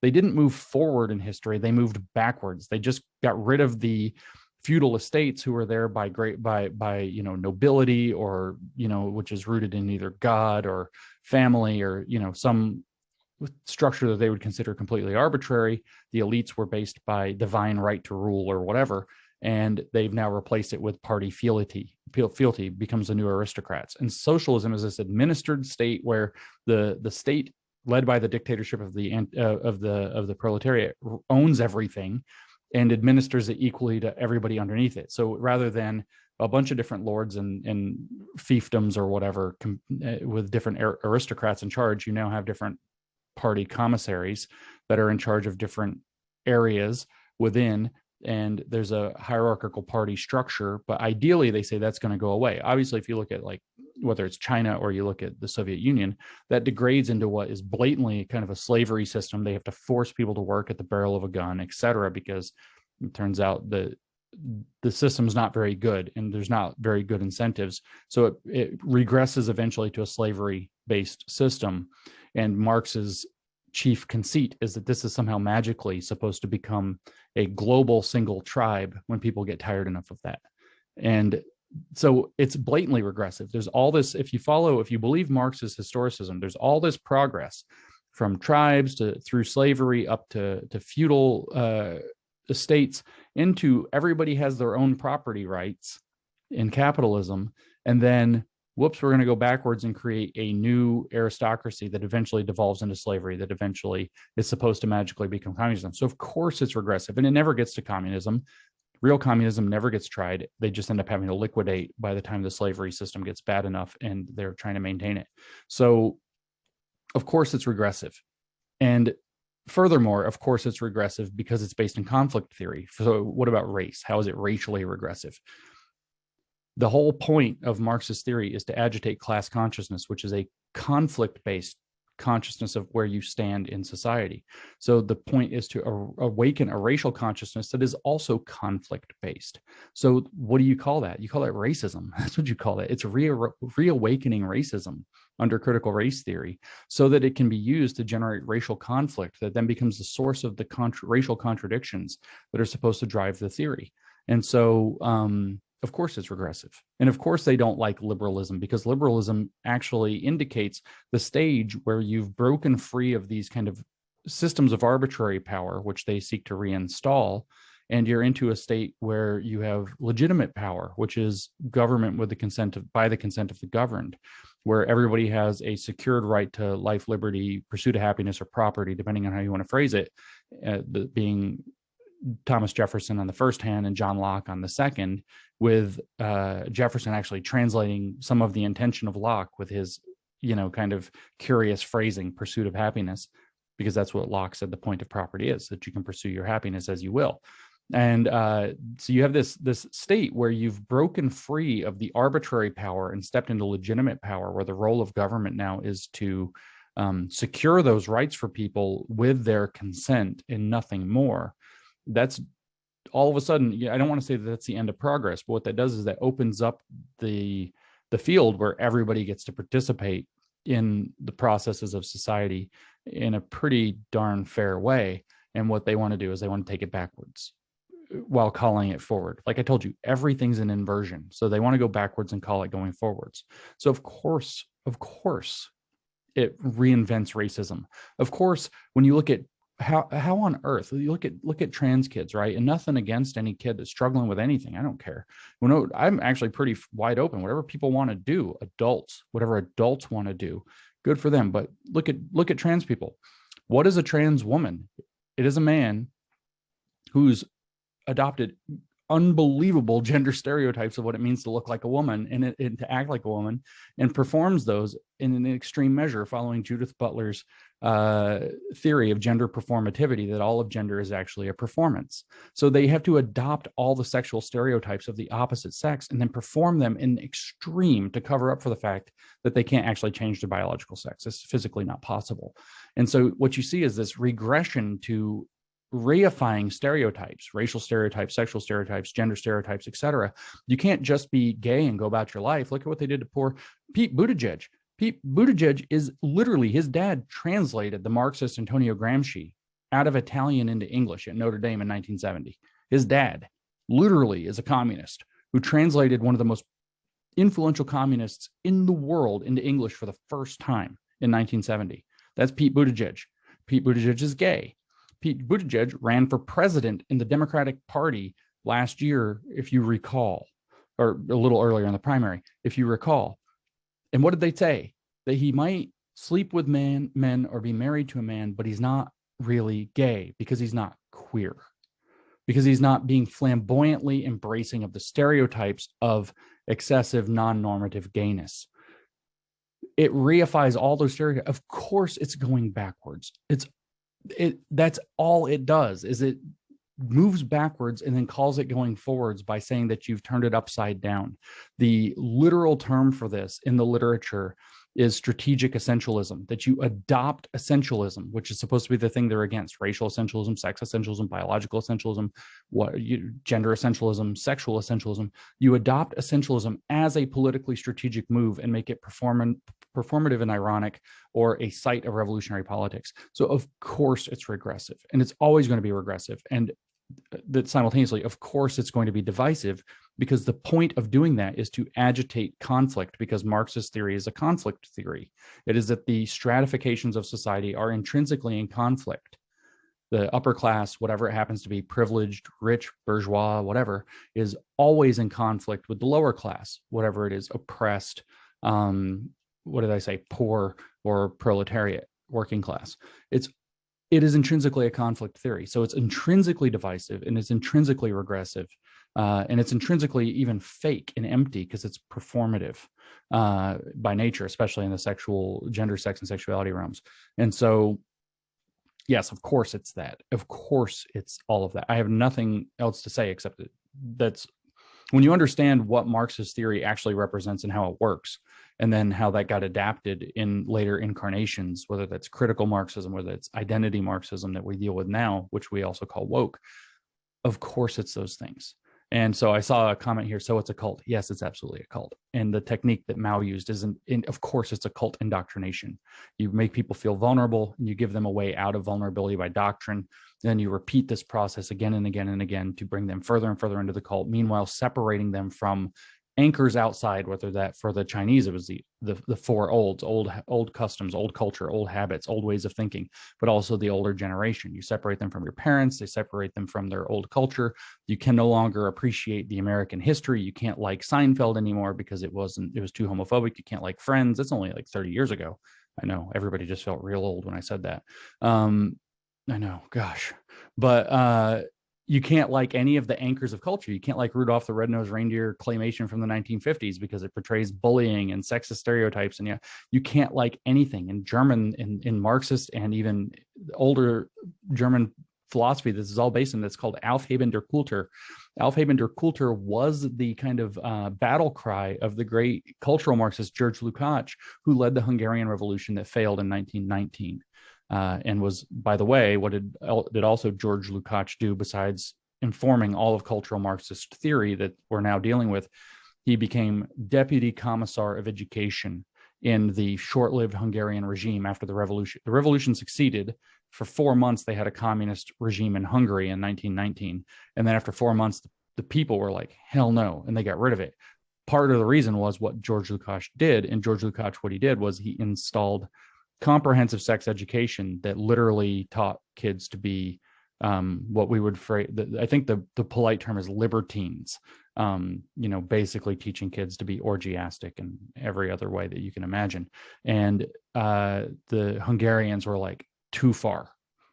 And we're seeing exactly the same thing in our schools with the drag queen story hour, trans stripper story hour, the pornography based books that are being brought in, gender queer or something, I think is the name of one of them, where it literally shows, and you can get banned from YouTube apparently for saying this too explicitly, too clearly, but it literally shows at the end, there's a graphic novel, a picture drawn of a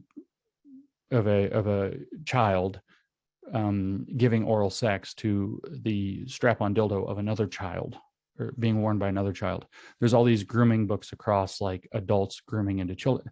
All of this stuff is exactly what George Lukács did. This has always been a communist strategy. Always been a communist strategy. Why did George Lukács do it? He said that the point was to destabilize the children and to alienate them from their parents so as to disrupt the family. This Gramsci that Pete Buttigieg's dad, Joseph, translated, so that the 5 pillars of culture that must be undermined if there's going to be a Marxist revolution in the West are religion, family, education, media, and law. Your kids are being subjected to several of those. With this queer theory stuff happening in education, promoted by media, there's all four of the 5 right here. It's being promoted through media. It's in their education. It disrupts the one generation to the X for family, but also it disrupts religion. I said that I was involved in online discussion forums very politely at the beginning. I was actually involved in a new atheism movement, and I can tell you that it was a huge repository. The reason it woke in 2011, way ahead of the rest of the culture, is it was full of feminists and gay and queer activists who were railing at the church, which they said was repressive to women and sexual minorities. And so if you teach kids that they have this weird sexual identity that, and then the Bible says something like God created man and woman and made them companions, they're going to reject the Bible and they're going to reject religion. So you disrupt 4 of the 5 pillars immediately through the sexual education stuff.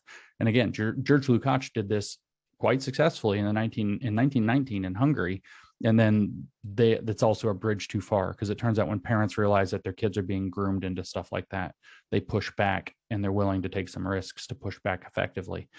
But like I said, the critical race theory is actually being used to drive white kids to a degree, Hispanic kids, especially white passing Hispanic kids, into the jaws of the sex queer sexuality stuff, because that becomes a red identity that they can adopt to escape the black identity of being white or white adjacent or white passing or whatever the other phrase is, to have access to whiteness, which is the most scapegoated racial concept in the history of critical race theory. That's not a pretty picture. I really hate to be the bearer of this is what's really happening to your children in these schools, in your school. And that you have this guy or woman, maybe, I don't know, that you're paying obscene amounts of money, driven by probably no more than a dozen activists who are pushing this and doing all of this damage to your children and to your community, with the objective of turning them into revolutionaries who will overthrow the society that we live in favor of a Marxist one coming down the pike. That's my last question, and then Jennifer has some in our remaining time, and Sure. I'll be the leaders within our school and the individuals who are promoting this agenda are adamant and have been explicitly adamant that we don't know what we're talking about, that this is just to, right some wrongs in our community. And they are adamant that DEI has nothing to do with critical race theory. And they've repeated, rinsed, repeat, and they've said this over and over and over, even to this very day, after everything that we've gone through. And they're actually in the process right now. I think we've sort of accepted the idea that they believe, hey, we've baked this into the system and now we've got to keep it. And even if it gets repressed a little bit, just like you said earlier, maybe that we'll just let it lie for a while until things settle out, and then we'll, take it off again. But, somebody that was involved in starting the BLM group in the first place is in the White House. Somebody else works in racial justice for a school district in another state. There are people that are very politically connected. And even those people, they are adamant. we don't know what we're talking about. Your concerns are unfounded. We just have good intentions. And then a lot of the other parents that have been involved and that are online saying things like, you're a hater, or you're a white supremacist, or you're a racist, or you're these things. My question is this: is this a greater coordinated effort among the elite political class or whatever, or are parents just duped into this ideology, into trying to do the right thing? Or like, what is this more nefarious, or is this more, people just trying to do the right thing, by their kids? Both. Both. There are actors. I can guarantee you mentioned people who are too highly connected for it not to be the case. There are actors who are pushing this. The people who are going and being very vigorous and slandering and attacking and maybe even doxing or whatever parents doing. I don't know what specifically has all happened in your district, but I know that the the Chardonnay Antifa that they discussed in Loudoun and Fairfax counties in Virginia was doxing parents and doxing children and subjecting them to illegal harassment and property damage and vandalism and all kinds of, harassment, all kinds of very illegal things. Those people are not people who are duped and trying to do the best. Those people are hard activists. Nobody goes that far unless they they have some consciousness of what they're doing and why they're doing it. So there are some of that kind. I would bet you that the number is not large. There are many who are going to be duped. Why? Because if you pay fealty to the ideology, you get either temporary or permanent red identity, to use the Maoist language, red identity points. So if they call you a racist, for the moment, they get to be on the side of the red identities rather than the black identities. And this is the mechanism that Mao was creating to create his Red Guard, is to always push people into his Maoist, what he called Marxist-Leninism with Chinese characteristics. And so to push people into those identity categories, you can get there, or at least perform that you're there, by engaging in certain behaviors. Other people have taken up a degree of it and actually believe it to a degree, or think that it's, either the best possible solution or the only possible solution. Well, because I hear this question all the time: if we get rid of this, CRT-based program or whatever, what would we replace it with? As if there's no possible answer to, like, treating individuals as individuals. Like, there's no possible answer anybody could possibly think of that what they could do instead. And so it's both at once. There's there's a very broad organic movement, but that organic movement has drivers, and I bet you that if you get, the goal is, of course, to keep the organic movement totally self-sustaining. But if it's, depending on how advanced it is, if the drivers end up stepping back, you're going to find people who are just merely duped are going to be, looking for information. They're going to be looking for reasons to connect and to stop fighting all the time. Turns out revolutionary fatigue is a problem that Marxists have dealt with and throughout the entire history of Marxism. They're already complaining about it. Black Lives Matter, the organization, complained about it, that last year there was all this energy and people were showing up to all the rallies and doing lots of things. And now, 8-10 people show up. Like, nobody wants to go have a huge rally anymore because revolutionary fatigue sets in. People just want to go back to their everyday lives. Almost everybody's in that category. So you have both of those things happening. And what you have is a ideology that creates the mechanism to make that possibly snowball or even spiral into a chaotic situation. Near the very beginning, you mentioned that you have people who are very against this. You have people who are very for this. Then you have a whole bunch of people in the middle who kind of just want the whole fight to go away and they're tired. Again, I mentioned the dynamic. I said that I was in the New Atheism movement. That's exactly what you had. Is you had a small number of people who called themselves, I kid you not, Atheism Plus, which was shorthand for Atheism Plus Social Justice, who were the drivers. And they drove it very vigorously. You had a handful of people who were resisting it, and the kind of civil war between those two groups burned everybody else out. They were afraid to go to events. They were afraid to go to conferences. They were afraid to show up or to write things or to get involved or engage in the online communities or real life communities, because are they going to get accused of sexism or rape or something by the feminists? Or are they going to get caught in the crossfire of the civil war? Is it going to be toxic and no fun to go? Why am I going to set aside a weekend, pay $300-400 for a conference ticket, $500 for a plane ticket, $1,000 total for like hotels for the night and food and drinks? Why am I going to dump $2,000 to go to this thing that's going to be this huge fight, and then maybe I'm going to get accused of being involved in some sexual impropriety or something by a feminist? it poisons everything. And so the goal is to create this self-sustaining thing that either conquers or destroys. And from the perspective of the ideologists, both are acceptable outcomes. If they conquer it, they have a new organ to produce woke people that they want to produce.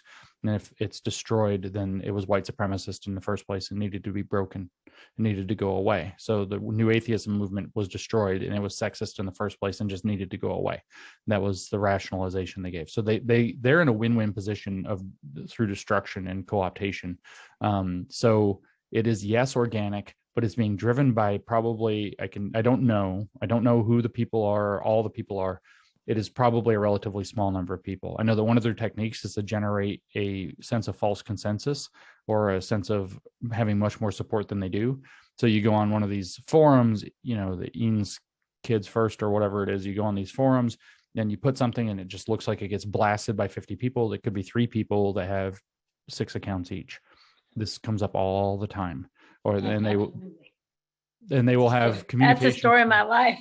Yeah, and they'll have communication channels behind the scenes where they'll share something, and it's basically telling everybody, go swarm this.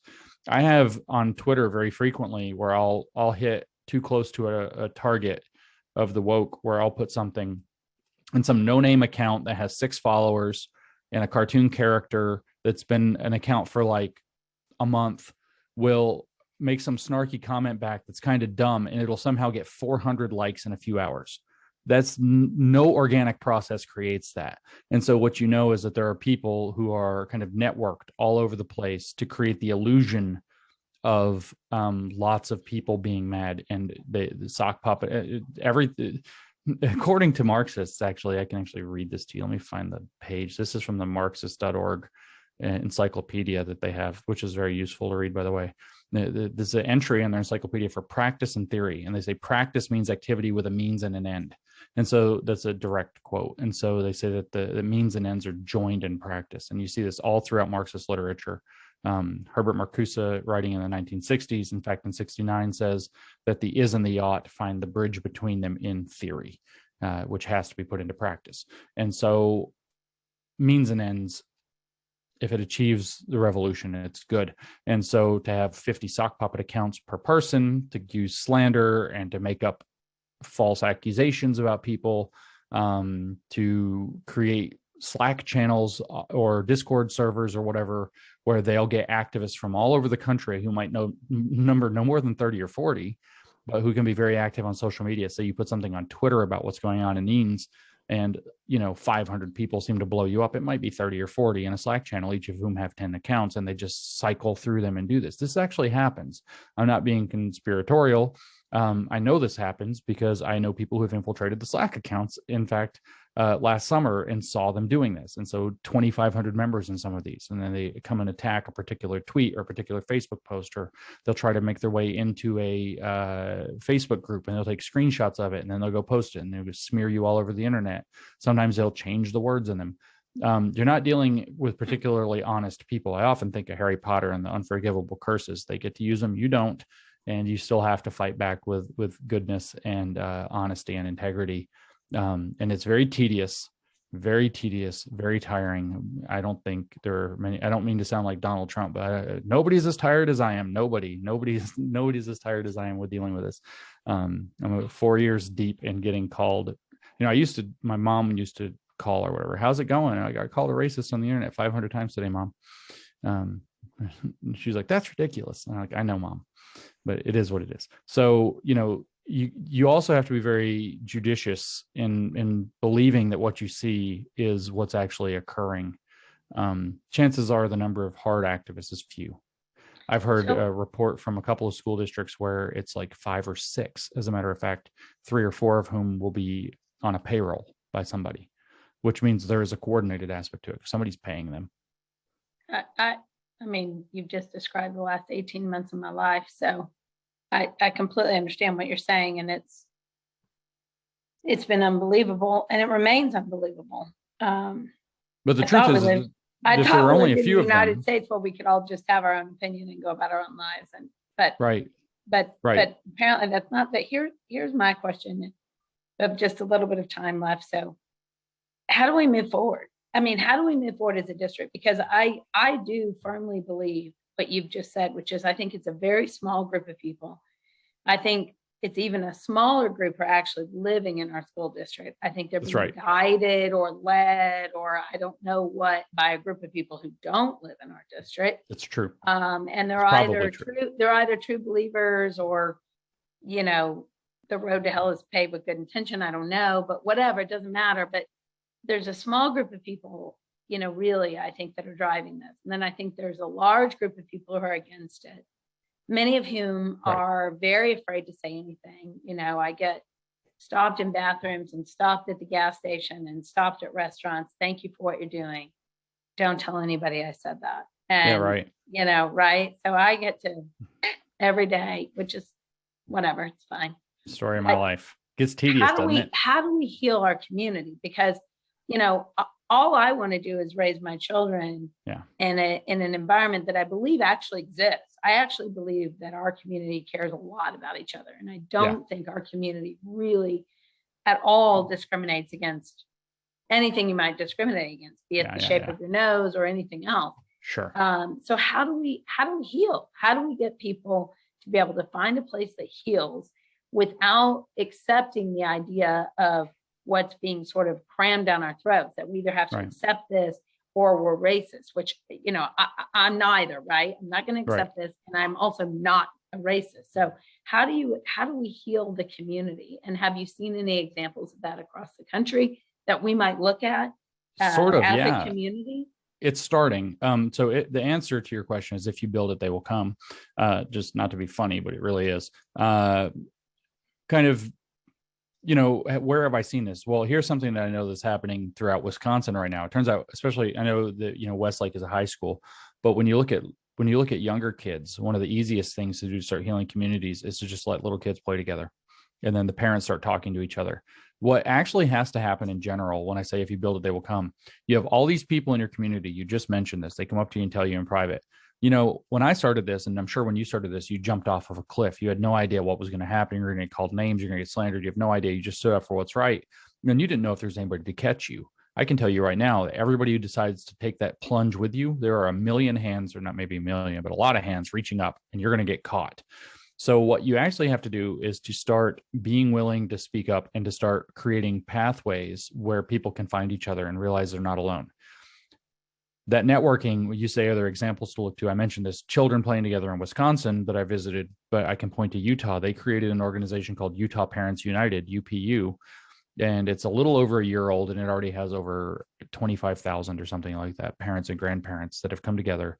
And their objective is to oppose, you know, these things, these changes that are occurring in the schools, to push back on it, to show up to school board meetings, but also to be a huge network of support for one another, to make sure nobody there in Utah feels like they're alone.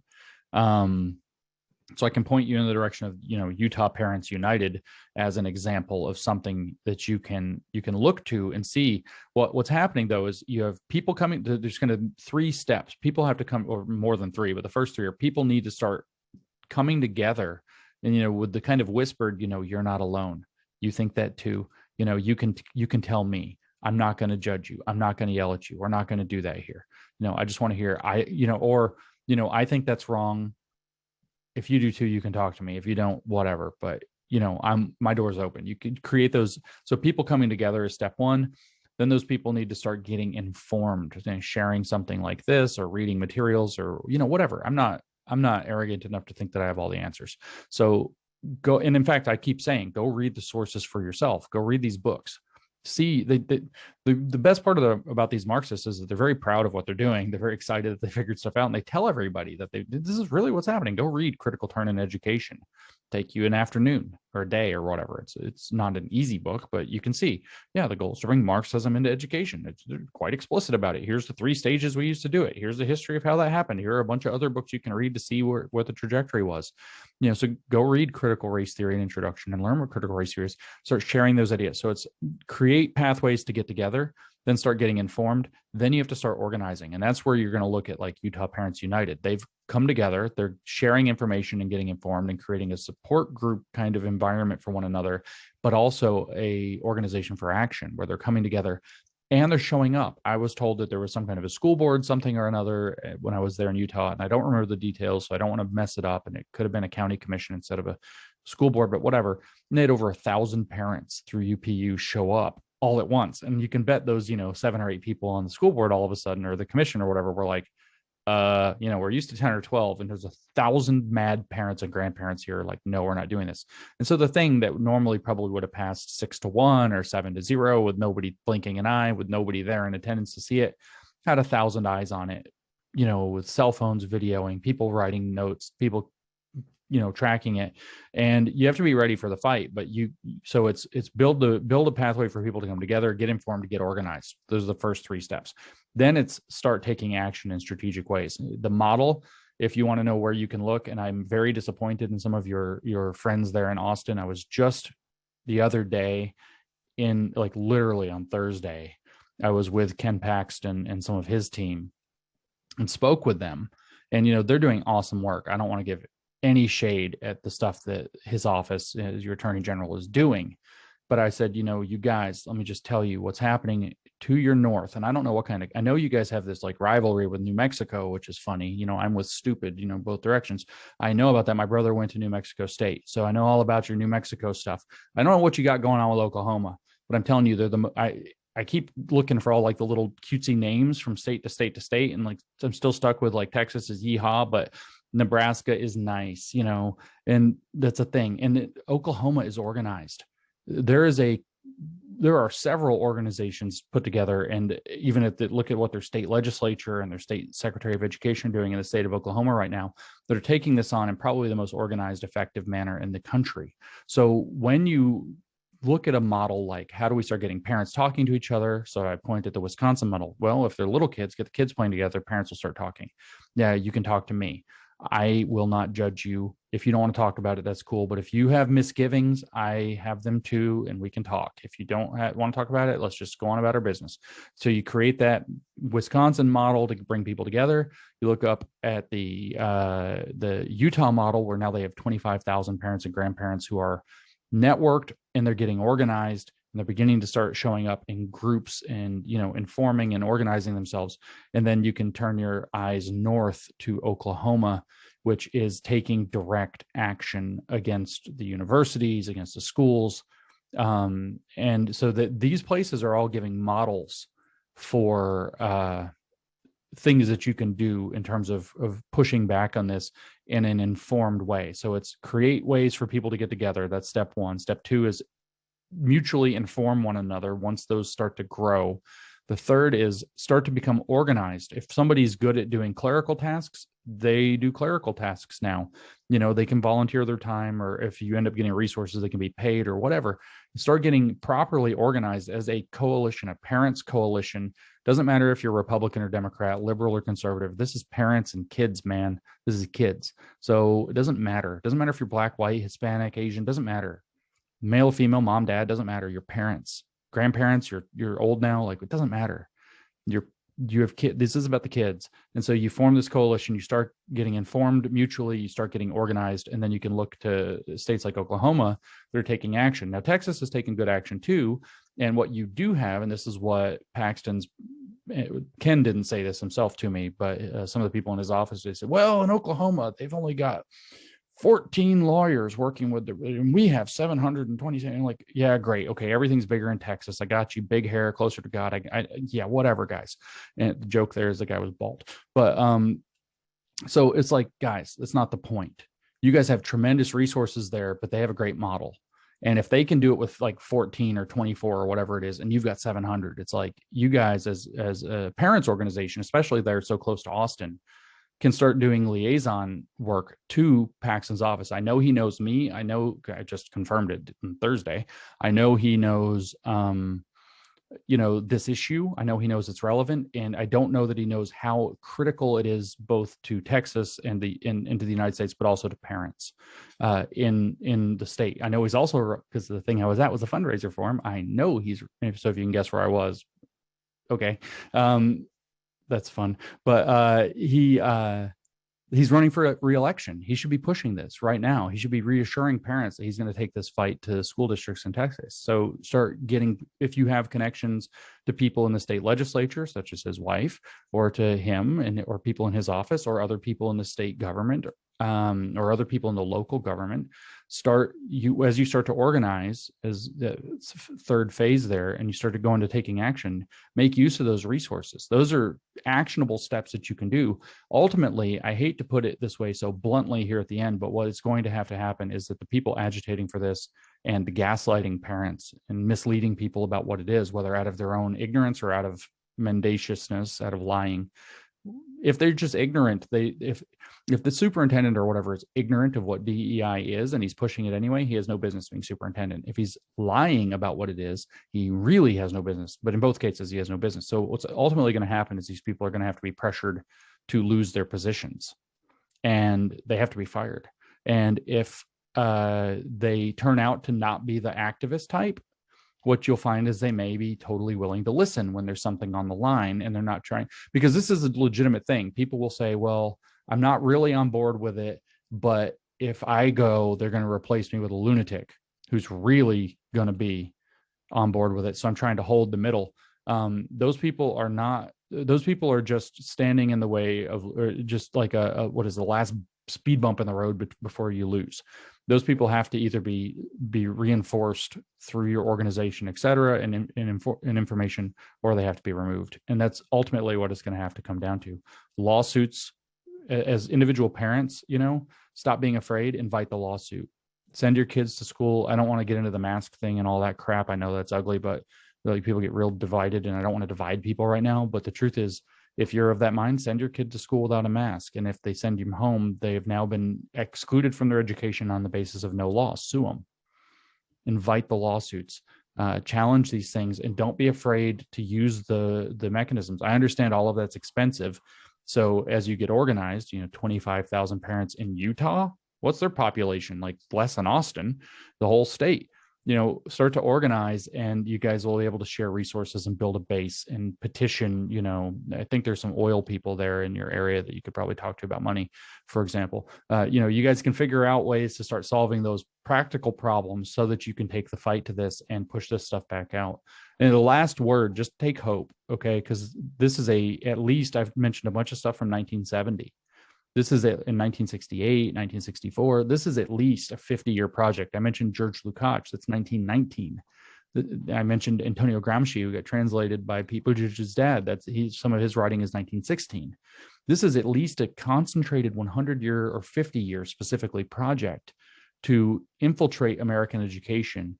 We've had 1 year of pushback, and look at what's already happening. People are awake. People are getting removed. You have massive turmoil in Virginia. It flipped their governor's race from solidly blue into, and we can say whatever we want about Glenn Youngkin and whatever, but it's still, a massive shift. 1 year of people knowing what this is undid most of 50 years of activism. So take heart, create pathways, start to get organized, share information, get properly organized, and then start taking action in strategic ways that use the legal levers of power to get rid of the people who are causing these problems. And that obviously also means naming and shaming, which they will flip out about, by the way, when they're identified for doing what they're doing. They will flip out, which you then write a story about and put on Tucker Carlson, make it a national issue. Well, I want to thank you, Dr. Lindsay. I mean, you've been very informative. Our community is definitely in a pivotal place. Yeah. I think, I had no idea, to be honest. I was just, thinking I was being a great mom raising my kids in Eanes, and had no idea it was controversial to send my kids to public school, or to believe like in individual freedom and personal accountability. But I've learned over the last 18 months that was a very radical way of living. And so we've all learned a lot. And, I do think that a vast majority of this community wants to heal, but we're not going to heal by submitting, and we're not going to heal by giving up on our children and what we know to be right. And so if that means we have to heal through lawsuits and continuing to fight, then we heal through lawsuits and continuing to fight. But we have to be open to listening to all perspectives. And as I've always said, on Eanes Kids First, I don't believe in everything that someone posts on that Facebook group, but I do believe in free speech. And so I'm not going to censor people unless they're rude or disrespectful or whatever, but I'm not going to censor viewpoints that I don't agree with, because I'm actually an American and Americans believe in free speech. So with that, I'll say thank you for taking the time. We appreciate it. I hope you enjoy your holidays. And, if you have others that you would recommend that we invite on with differing viewpoints, we'd love to have them. We invited our district's DEI critical race theory expert, Dr. Gooden. I offered to offset personally the cost of having him show up. He charges our school district $3,000 per webinar. I offered him that. Yeah, you shouldn't make charge $3,000 for her, but I offered to pay him, and they declined. So anyway, maybe someday he'll be open to other viewpoints, but I think that doesn't drive the narrative that he's looking to drive. So anyway, I'm but not we're gonna open to charge hosting that. We got to save America. So we'll see, but we really appreciate your time very much. Thank you. Happy holidays. Thank y'all. Can I say one other thing? And thank you, Dr. Lindsay. And I'll just end with the same, I think that there's a lot of parents that want to unify the district, and they genuinely want to do that. And there are some irreconcilable differences in beliefs and things like that. And that's okay. It's always been that way. And we can all be friends. We really can. And we just need to learn to be chaps, to respect one another, to respect that we're all Americans, that we all live by the same Constitution. That Constitution is more important to me than ever before in all my 46 years. I appreciate it more than ever before. And I respect anybody that is alongside me in respecting our Constitution, not so much the people that are trying to destroy it. And that's just being honest. And with that said, in Austin, I got involved in understanding what was going on at our city level several years ago. And this Marxist movement is absolutely existing and ingrained within the city structure that we have in Austin. There's a lot of similar actions and behaviors and efforts. And so, when you try to make logic out of the illogical and you start to experience what's going on, a lot of what you said today really hits home. So I just want to thank you again. Thank all the parents and everybody that's dialed in. Hopefully y'all have learned. And if you have any questions following this, feel free to reach out to me or to Jennifer, and hopefully we can have you again. I'd love it. Thank you so much, Brian. All right. Thank y'all. Have a good night. Thank you.